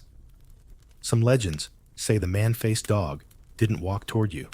It walked beside you. It would appear silently on the path and just walk along. If you spoke, it listened. If you asked it something personal, it might nod or blink. Or if you were especially unlucky, respond in your own voice, which makes the real horror not the creature itself, but how familiar it feels. Here's a softer tale, though. One story from the Tang Dynasty tells of a merchant who got lost in the western hills. He ran out of food, twisted his ankle, and began preparing for the worst. Then a man-faced dog appeared, carrying a satchel of dumplings in its mouth.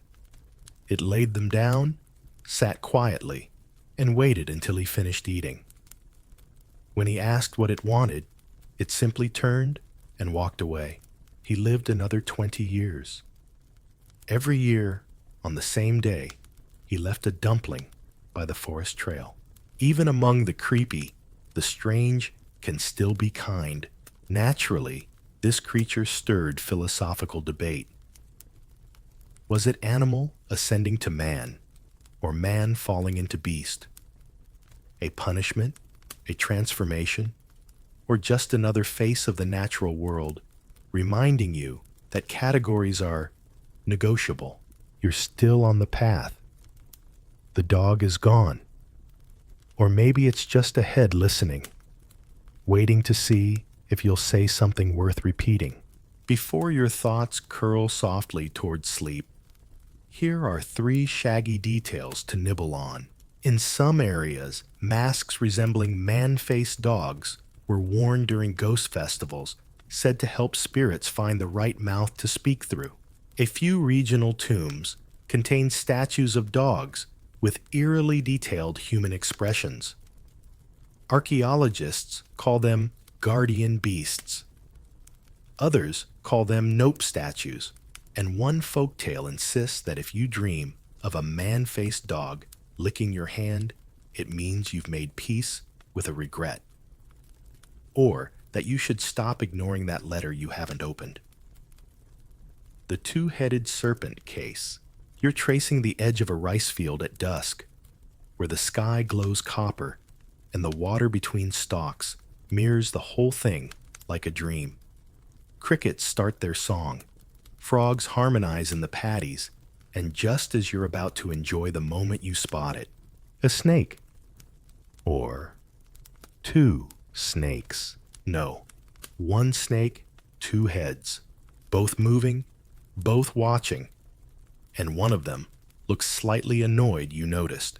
Congratulations, you've just stumbled across the 2-headed serpent, a creature that slithered through Chinese folklore medical texts and awkward philosophical debates for centuries.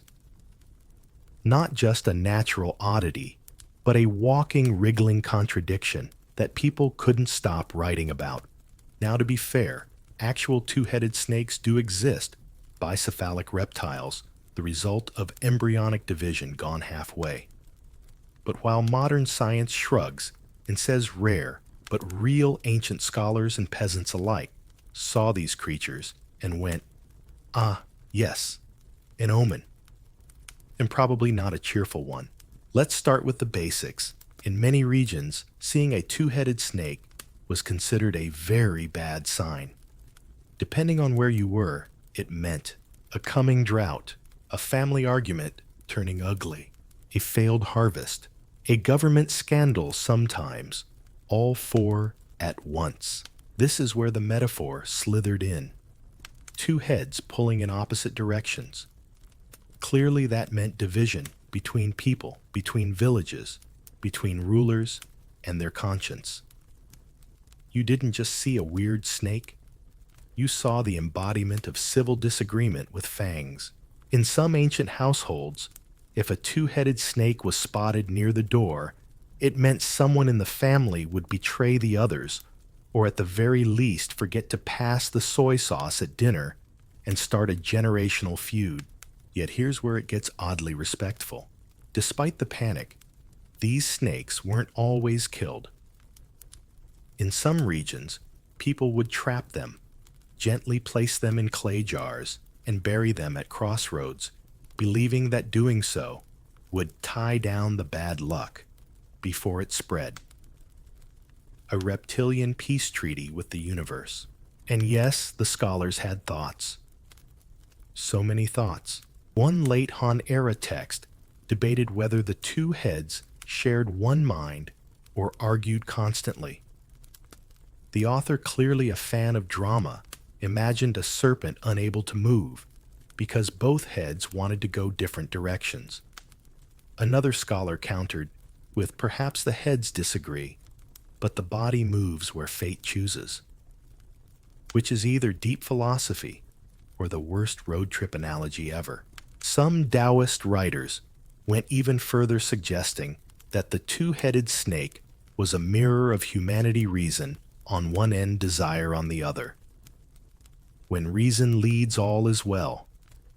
When desire bites the tail, chaos. But let's not overlook the fun part. In a few scattered tales, the two-headed snake wasn't evil, it was confused. One story tells of a snake that got so disoriented trying to coordinate its movements that it coiled into a loop and fell asleep for an entire season. Another says, the heads talked not in words, but in synchronized blinking and tongue flicks. One villager claimed to have learned the timing, then gave up when both heads started sticking out their tongues at him at once. Mocked by a snake. Humbling. And then there's the herbalist's angle. According to a few ancient pharmacopoeias, the bile of a two-headed snake was considered a powerful remedy for indecision. Yes, as in, you drink it and become decisive, or delirious, or both. But even those brave enough to try rarely found one. They were that rare, or that good at avoiding people with empty jars and commitment issues. You're still standing near the edge of the field. The snake is gone. Slipped into the water, maybe. Or maybe it was never really there, just the evening playing tricks and testing your ability to interpret symbols that don't come with footnotes.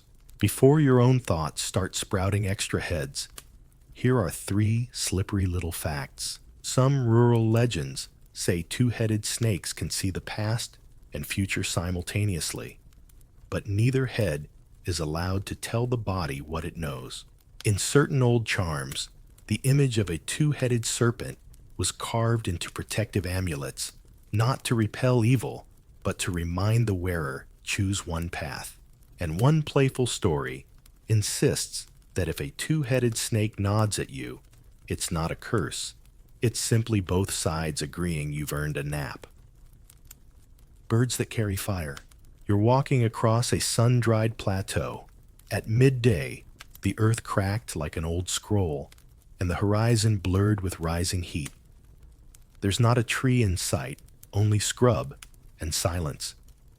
Even the wind seems to tiptoe here. Then a flicker overhead catches your eye. Not the sun, not a cloud, but something in motion. Gliding. A bird. No, a bird on fire.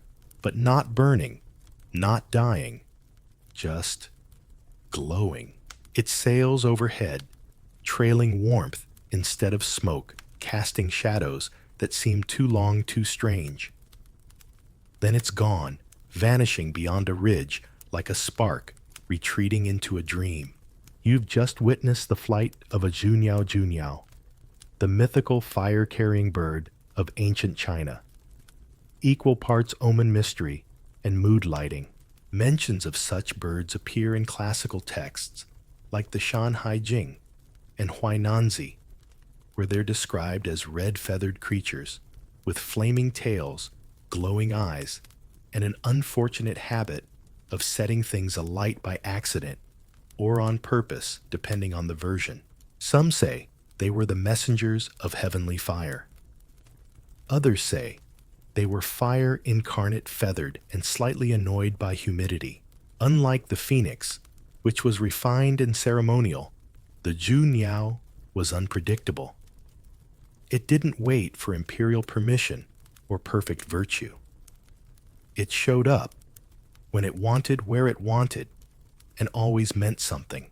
In one legend, it flew across a battlefield and ignited peace, literally lighting the treaty scroll on fire, forcing both sides to stop and write a shorter one.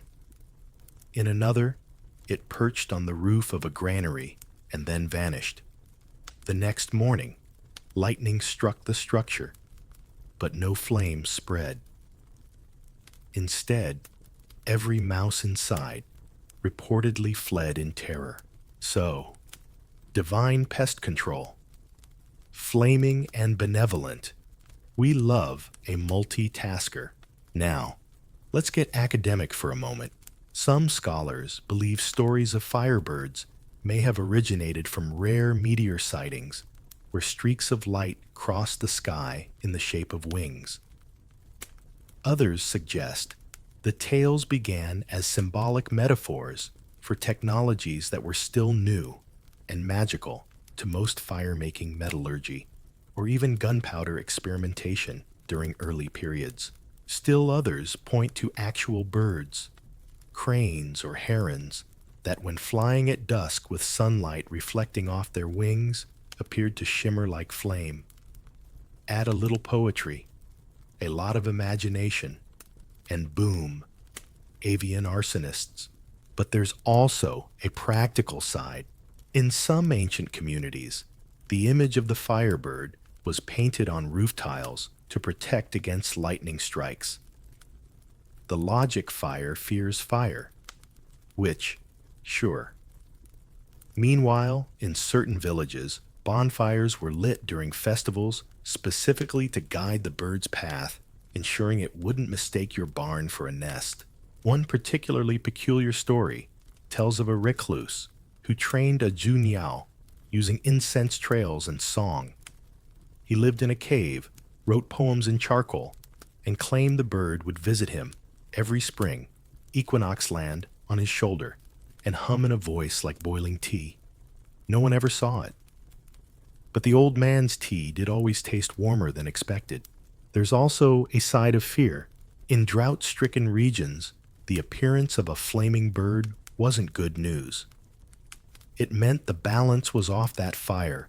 One of the 5 elements had wandered too far from its place in the cycle. Rivers dried, crops withered, and offerings were made to redirect the creature's path mirrors, red cloth, and strangely enough, clay whistles shaped like ducks. Because as some villagers claimed flaming birds hate ducks. No one explained why. And yes, there were attempts to trap one. An emperor from the Eastern Han supposedly sent out a team of archers with fireproof nets and extremely low expectations. They caught nothing but sunstroke and a very offended hawk. The emperor was not amused. The hawk possibly was. You're still standing there. The heat has softened. The air turned still. Nothing above but a few clouds curling like smoke. But you wonder if a bird carried fire and didn't burn. Did it warm the places it passed? Or just remind you how thin the line is between light and destruction?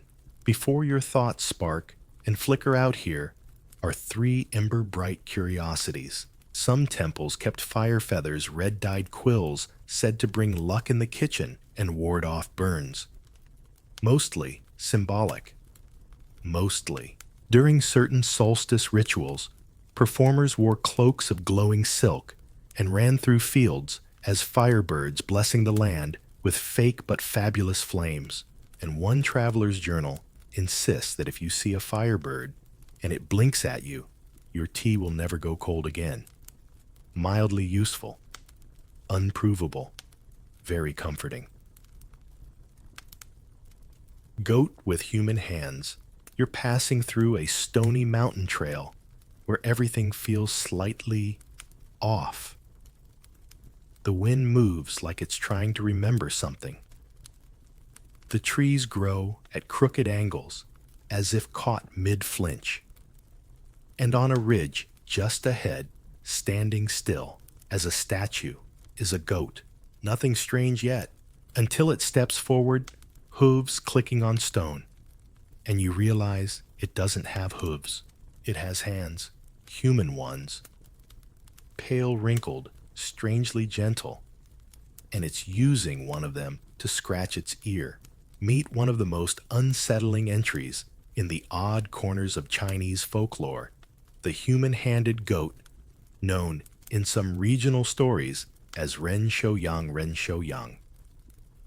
Part mountain beast, part moral warning, part creature that absolutely should not exist, but somehow keeps showing up in travelers' tales.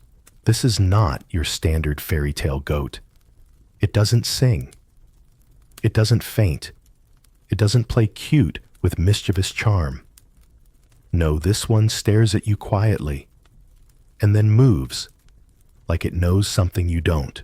According to rural legends, collected from border provinces and highland villages, these creatures were rare, silent, and deeply unsettling.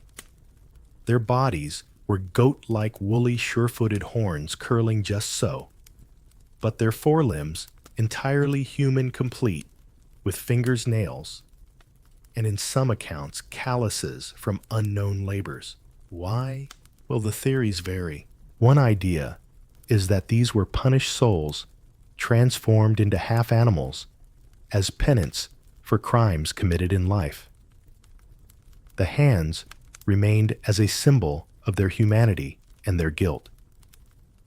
A sort of furry version of community service with no end date.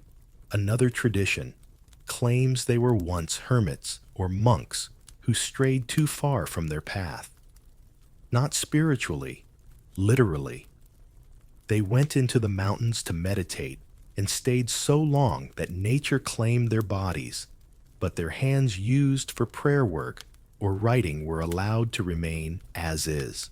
In either case, the message is clear. Don't wander too far into isolation. And always moisturize. Here's the extra weird part. The goats weren't aggressive. They didn't bite butt or chase.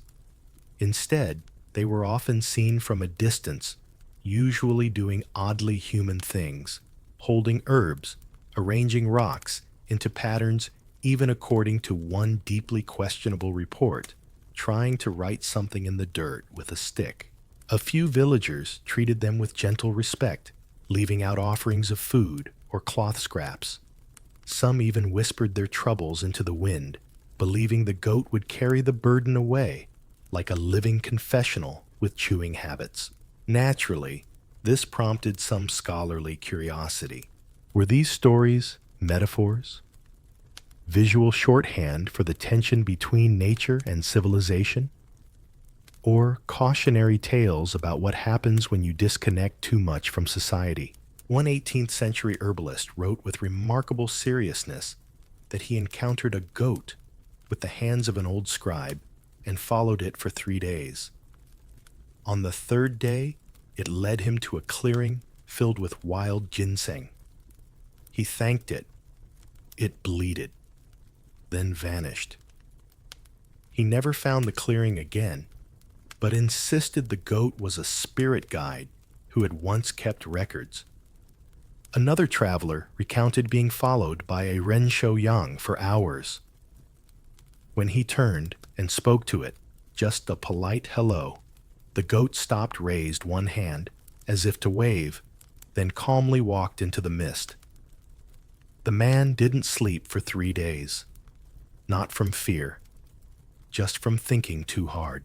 Let's not forget the prankster angle either. In one folk tale, a farmer tried to fake a sighting by strapping doll arms onto his best goat. He was caught scolded, and his goat never looked him in the eye again. Rightly so, but the image stuck a creature both familiar and utterly alien. Not monstrous, just off. The human-handed goat walks softly through the stories people tell when the road is long and the sky is empty. It doesn't roar or chase. It just asks a silent question with its very existence. You're still on the trail. The goat is gone. Only a set of footprints remain, 2 cloven 2 with fingers, and they vanish into the trees like a forgotten sentence mid-thought. Before you let your own hands rest for the night, here are 3 oddly tactile facts. In some mountain villages, handprint charms are pressed into clay and left near goat pens, not to ward off evil, but to honor what cannot be explained. Certain storytellers claim the Ren Shou Yang can untie knots with incredible speed, but only if you've tied them in frustration. And one charming superstition says that if you see a goat wave, your next idea will be uncomfortably clever. Use with caution. The beast that eats shadows. You're walking through a dense bamboo grove just past twilight, when the world turns that particular shade of silver blue, and everything feels quieter than it should. Not silent, just hushed, like the trees are listening. The lantern in your hand flickers, casting long, trembling shadows that seem to stretch ahead of you and behind you. And then oddly, not at all, because one of them has gone missing, gone, as if swallowed. You stop, and in that breathless moment, you remember the old tales whispered over tea, barely above a murmur. This is the work of the Jiangshi Shouying, Shishou, the beast that eats shadows, not seen, never loud, but always near, where darkness pools and light grows uncertain. It doesn't hunt flesh or gold or rice dumplings. It consumes the unseen part of you. Your reflections echo, your silhouettes whisper. The piece of yourself that proves you're real, even when you're not looking. Charming bedtime story, right? This elusive creature isn't found in the famous classics, like Shanhai Jing, but rather lives on in regional ghost books, Nightwalker scrolls, and that deeply specific genre of tale your great-aunt only tells when the power goes out. It's often described in vague negative space terms, not what it looks like, but what it erases. A traveler notices they no longer cast a shadow. A child's silhouette disappears from the wall, even though the candle hasn't moved. A temple statue casts 3 shadows, 2 of which do not match. Always strange, always wrong, always a quiet sign that something is nibbling at the edges. According to certain scrolls, the beast is not visible in light or dark, only in flickering firelight, moonlight through bamboo, or the sudden glow of a match in a cave.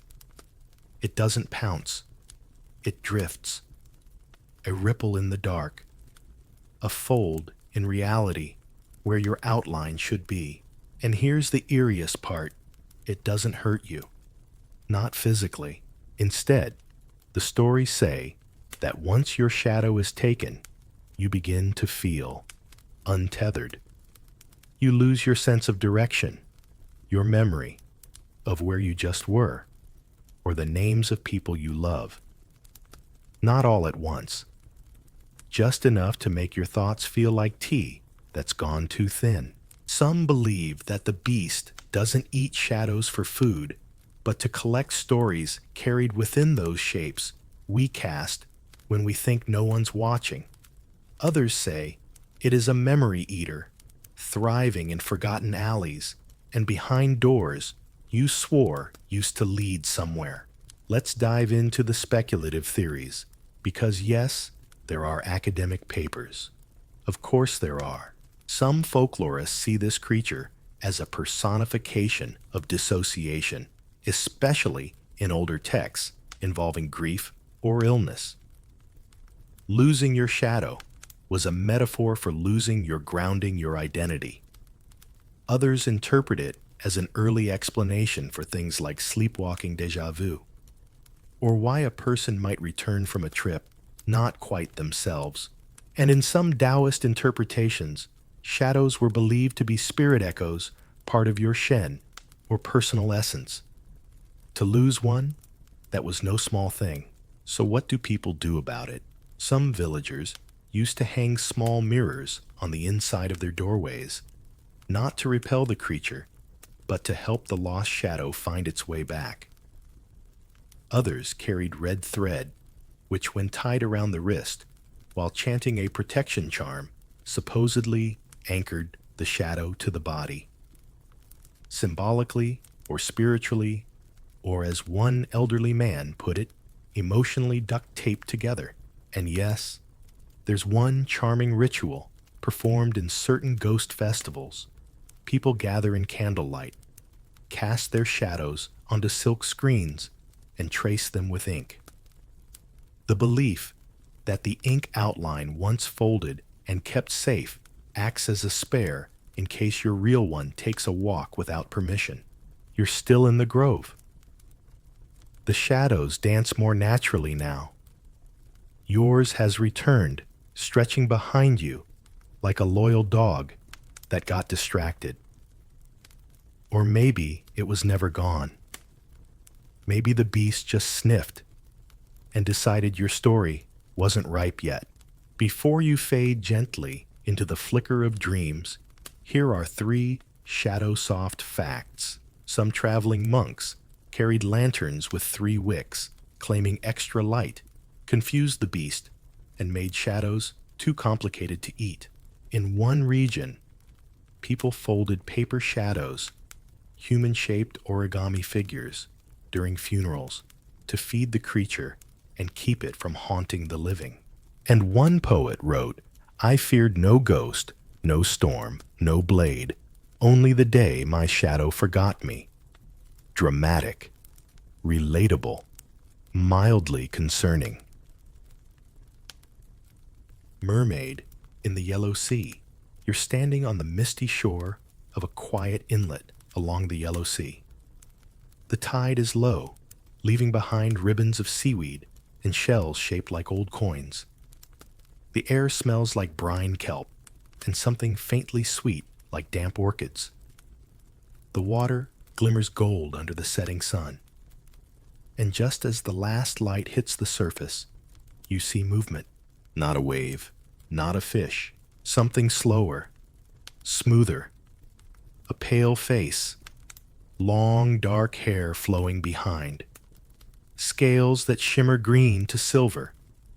A voice, not a song, not a words, but a sound that makes you think of something you've lost and can't quite name. Yes, it's her, the Jiaoren, the Chinese mermaid. But forget what you think you know. These aren't Western sirens singing on rocks, nor Ariel with a dinglehopper. The mermaids of ancient Chinese lore are far stranger, quieter, more melancholic, and slightly terrifying in the most elegant way.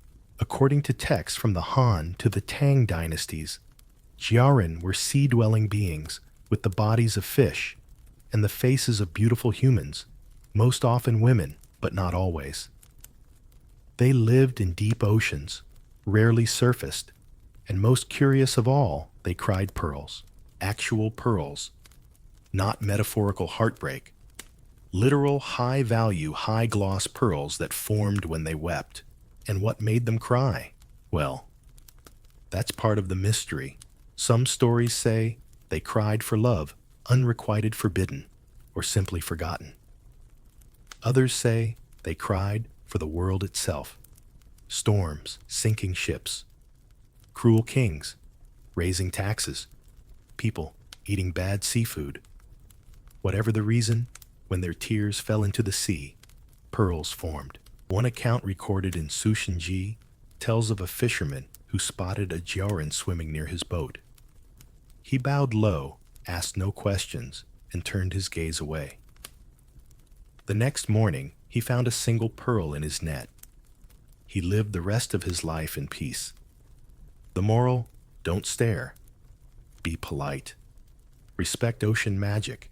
Here's where it gets academically odd. The belief in jiaoren was not fringe. These creatures appear in everything from court poetry to official gazetteers, where they're treated less like myth and more like rare marine export.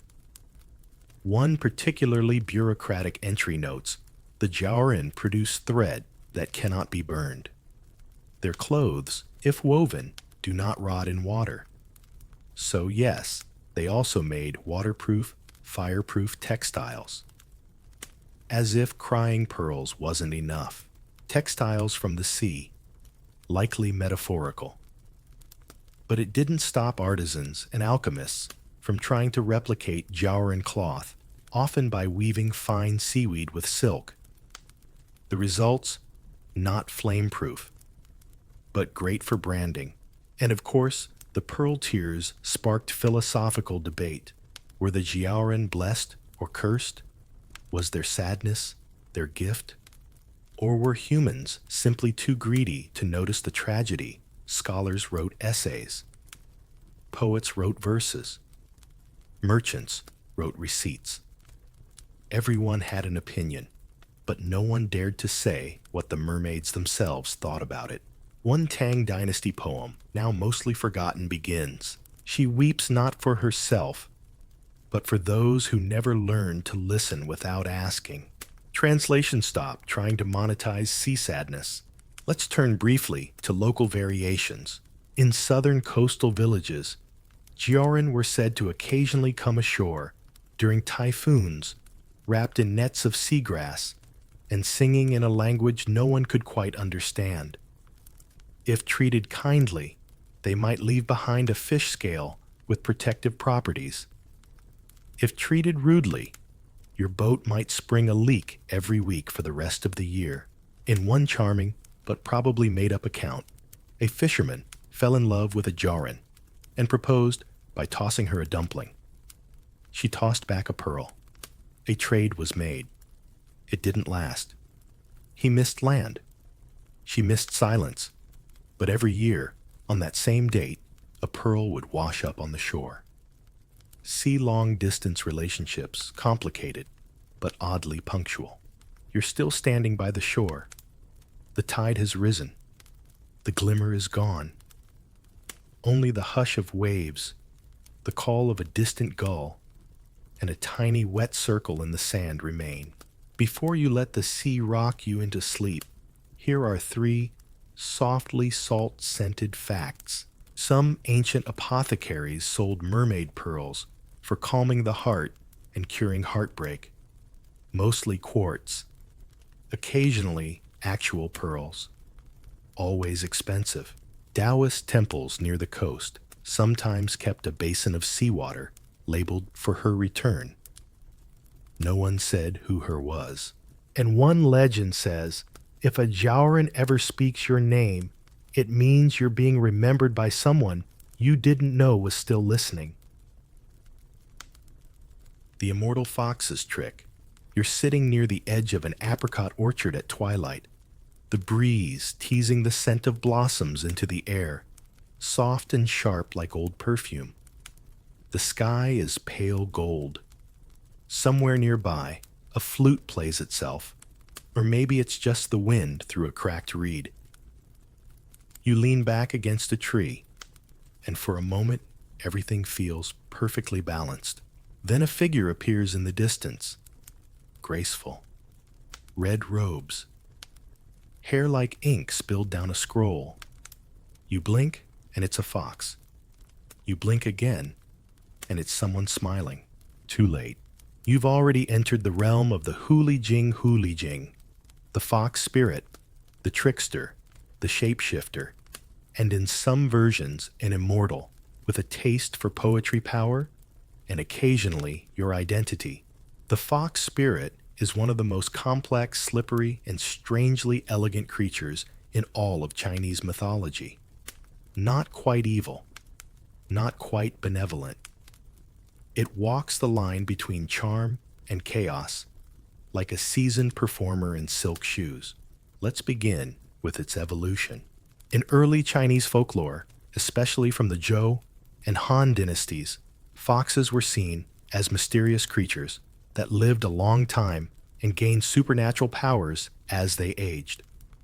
A fox that lived 50 years could turn into a woman. At 100 years, it could speak human language. At 1,000 years, it would grow 9 tails and ascend into the heavens as a divine being. 9 tails top tier. It's like mythological retirement with full benefits and celestial fashion. But unlike other spirits that stayed in temples or caves, the Hulijing preferred a more social lifestyle. They walked among humans, often literally, and not just to watch, to participate. The most well-known stories involve the fox spirit taking the form of a beautiful woman, not to seduce in the crude sense, but to observe, manipulate, and occasionally correct human behavior. A fox might charm a corrupt official, not to flatter him, but to ruin his career from the inside. Or it might fall in love with a lonely scholar, only to vanish in a puff of logic when he doubted her sincerity. And no, not all of them were female. In other stories, the fox appears as a young man, a wandering monk, or a child with unsettlingly old eyes. The form was flexible. The goal was usually the same test, the limits of human nature, while snacking on your leftover dumplings. One of the fox's defining powers is its ability to create illusions, not just appearances, but entire realities. A man wakes up after spending a decade with a charming woman in a country villa, only to discover he's been sleeping in a ditch for an hour. Or vice versa. Hard to say which is worse. This leads us to a delightful academic debate. Are fox spirits villains, victims, or something else entirely? Some Confucian scholars called them dangerous distractions, symbols of chaos, desire, and emotional weakness. Yet Taoist texts often saw them as seekers of enlightenment, animals striving toward immortality through cultivation, meditation, and occasional trickery. Enlightenment is hard. Trickery makes things interesting. Then there are the court cases. Yes, court cases. Historical records exist of people suing neighbors because they believed their rivals had made pacts with fox spirits. One judge reportedly tried to summon a fox in court by banging a bronze bell. Nothing happened. The defendant smirked. The bell cracked. Coincidence? Maybe. But the judge retired early. Of course, the fox's greatest trick was ambiguity. It was never entirely what you wanted it to be. You thought it came to love you. It came to test you. You thought it wanted revenge. It offered mercy. You thought it was gone. It left a single red hair on your pillow and a dream that won't go away. In some rural temples, offerings are still made to the fox spirit not out of fear, but respect. A rice cake, a comb, a piece of silk. Not for worship, but as a bargain. I won't try to deceive you if you don't try to teach me a lesson today. You're still under the tree. The music has stopped. No figure in red, just shadows and blossoms, and the faintest trace of fox musk in the wind. Earthy, smoky, and slightly amused. Before the trick of sleep catches you unaware, here are 3 tales to keep you guessing. Some old houses carved foxholes, tiny vents in the eaves, to let spirits come and go without causing household mischief. Think of it as a spirit-friendly window. In certain dream manuals, dreaming of a red fox meant hidden talent. Dreaming of it, speaking, meant someone was lying to you, possibly your cat, and one ancient proverb whispers, "When the fox smiles, check the mirror. If it blinks back, run." When emperors believed, you're walking down a hallway in an ancient palace, the kind where every footstep echoes a little too long, and every lantern flame seems to flicker just a moment before you look at it. The walls are lined with silk tapestries, not of war or court ceremonies, but of dragons in the clouds, phoenixes mid-flight, and turtles riding snakes across silver waves. Not metaphorical art, official documentation. Because here in this empire, the supernatural wasn't a bedtime story. It was government policy. Tonight, you've entered the age-old world, where emperors didn't just believe in mythical creatures, they depended on them. Not in a vague symbolic way, but in real, ritualized, calendar-printed, tax-adjusted belief. Let's start with the basics. Chinese emperors ruled under the mandate of heaven, a divine stamp of approval that came not with a crown, but with a tightrope. As long as heaven was pleased, the emperor reigned. But the moment omens turned dark, eclipses, comets, frogs falling from the sky, the court got nervous. And what better way to read the mood of the cosmos than through its messengers, mythical creatures? If a yellow dragon appeared in the river, it was a celestial thumbs up. If a white deer wandered into the palace garden, the emperor was clearly in sync with the will of heaven. But if a two-headed snake turned up under someone's sandal, we'll better prepare a new dynasty anthem. This one's not going to last. Many emperors went beyond symbolic belief and treated these creatures as active participants in governance. Records show that several Han and Tang emperors consulted diviners not just about weather or crops, but about the moods of dragons. Not metaphorical dragons, literal ones. Were they coiling near the mountains? Were they restless? Should taxes be adjusted in the south to appease them? In one famous instance, a court astrologer interpreted the absence of a phoenix in seasonal omens as a sign the emperor had failed to promote enough scholars. The emperor responded by opening up more civil service exam slots. Because if the bird's not here clearly, the poets are being underfed. But belief didn't stop at signs. It extended to rituals. Special incense was burned to attract mythical beasts. Offerings of rice and silk were left on mountaintops. Officials fasted for days before performing ceremonies meant to invite the azure dragon's guidance or temper the white tiger's anger. Entire departments were tasked with maintaining harmony with mythological forces. One palace record keeper was reportedly fired for misfiling a phoenix sighting. Not because the bird was fake, but because it had appeared in the wrong column. Bureaucracy, as always, waits for no bird. Now here's the beautiful contradiction. Many of these emperors were highly educated. They studied Confucian classics, passed rigorous court exams, and debated philosophy with scholars who had memorized half the written language. And yet many of them still believed. Because believing in mythical creatures wasn't about gullibility, it was about order. The universe in their eyes wasn't random. It was layered, structured, communicative. Mythical animals weren't decorations. They were feedback systems, coded signals from nature and spirit realms alike. When a turtle with a snake's tail showed up during a drought, that wasn't just a strange Tuesday. That was a report, a divine memo from the cosmos. And of course, belief could be convenient. If a political rival fell mysteriously ill after insulting a sacred owl statue. Not your fault. The owl was offended. If a controversial policy failed, it wasn't poor planning. It was obviously because the vermilion bird hadn't been properly honored last spring. Some emperors took it even further.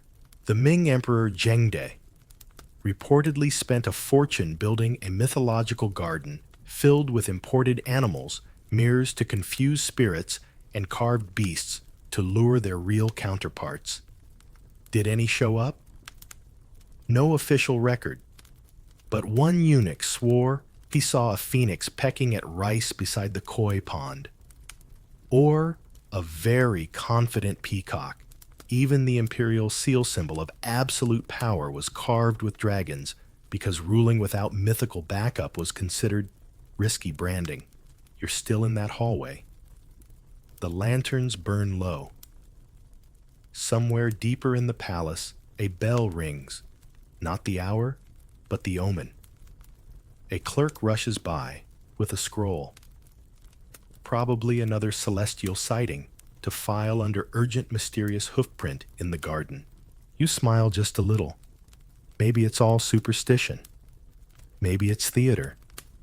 But in this world, the line between myth and policy isn't just blurry. It's woven into the brocade. Before your thoughts curl up like sleeping dragons, here are 3 final imperial beliefs to ponder. The appearance of a talking deer was once used to justify a tax freeze across 3 provinces. Because obviously, if a deer talks, you listen. Some emperors reportedly had their dreams translated by special ministers trained in mythic semiotics. Yes, dream interpretation was a state job, and one royal edict declared that all phoenixes seen within 100 li of the capital must be officially greeted with music dancers and tea, just in case they stayed for the weekend. The Book of Creatures. You're sitting in a stone-walled study, lit by oil lamps and the last glow of a disappearing moon. Scrolls are stacked on every available surface. One is unraveling itself politely on the floor. Another seems to hum faintly when touched. At the center of the room sits a single object, so old it smells of dust, smoke, and forgotten names. A book, its title lost, its author debated for centuries, but the contents alive. This is the classic of mountains and seas, or Shanhaijing, China's most baffling beautiful and occasionally completely bananas book of mythical creatures. Compiled between the 4th century BCE and the 2nd century CE, it isn't a novel. It isn't quite science. It's not even strictly myth. It's a map, a manual, a zoo, a cosmology, and possibly a massive prank. And it is where many of the beings we've met, dragons, phoenixes, fish with human faces, foxes who whisper, first got their official introductions. Let's start with the basics. The Shanhaijing is divided into sections, mountains, seas, and regions beyond. Each entry lists terrain, local resources, ritual instructions, and of course, what weird creature you'll encounter if you go looking. Some entries are only a few lines long. Others go on like gossip. There's the bird with 3 legs and a sun in its mouth, the tree that cries blood, the mountain goat that speaks in rhyming couplets, the river where fish sing laments. And that's just Monday. Some creatures feel symbolic, like they're trying to tell you something. Others feel like field notes from a drunken travel blogger with a flair for the surreal. One passage calmly notes, "On this mountain lives a beast with the face of a man, the body of a leopard, and the call of a baby." No follow-up, no warning, just vibes. But the strangest thing, the consistency. This isn't a random scrapbook. There's order. geographic logic, patterns. The dragon types get weirder the farther east you go. The shapeshifters multiply near the southern marshes. The beasts of the west often have philosophical agendas. And in the north, giants, cold ones, quiet ones, ones that speak only in riddles and weather. Why would anyone write this? Some historians say it was a religious text, mapping out sacred sites and elemental forces in coded language.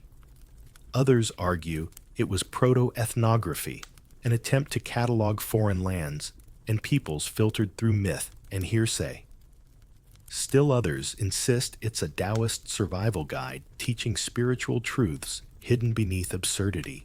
And then there's the theory that it was all a collection of folk reports, travelers' tales, strange dreams, half-remembered warnings from old women with suspiciously sharp memories. The editors didn't fact-check. They just included everything. And somehow, it all fits. The book became a touchstone. Later scholars cited it. Poets referenced it. Artists illustrated it.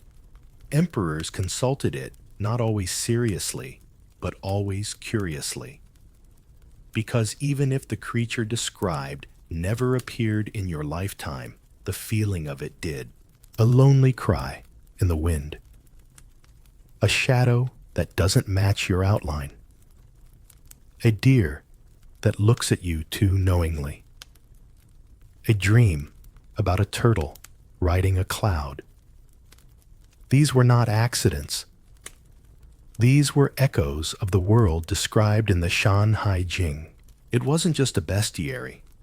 It was a mirror. One that didn't reflect your face, but the questions you carried.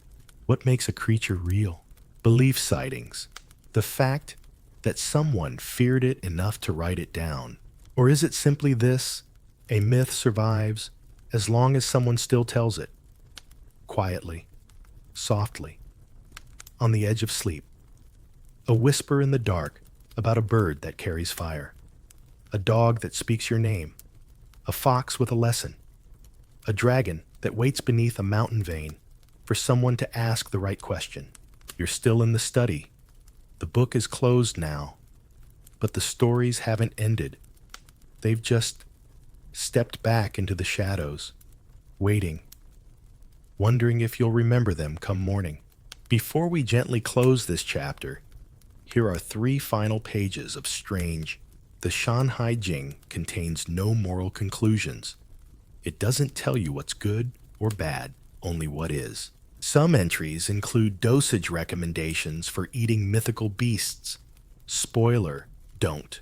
And one legend says, if you copy a creature's name from the book by moonlight, it may visit you in a dream, but only if it feels like being understood. The candle's almost out now. Just a soft, quiet flame clinging to the wick, like it's not quite ready to leave.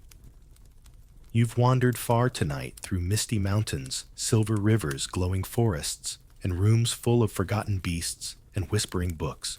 You've met dragons who govern rain foxes, who wear secrets like silk birds, who blink like fire, and shadows that forget to follow. You've heard the footsteps of deer speaking riddles, felt the warmth of mermaids who cry pearls, and caught glimpses of creatures too polite to interrupt your dreams, only to wait patiently in the corners of them. But through all the wonder and strangeness, one thing stayed constant. People saw these creatures, not just with their eyes, but with their questions. Why did the dragon blink? Why did the goat wave? Why did the emperor listen? Because in the hush between myth and memory, between story and sleep, we are not so different from those who came before us, gathering under lantern light, to wonder what rustled the grass, what moved behind the clouds, what watched from the other side of the fire. And maybe that's the quietest magic of all, not the creatures themselves, but the act of wondering. So tonight, as you drift further into rest, let these stories be your companions, not to frighten or confuse, but to comfort. Because if the world is strange, at least it's always been strange. And you're not alone in the wondering. That's the story. For tonight, may your dreams be filled with wonder and peace.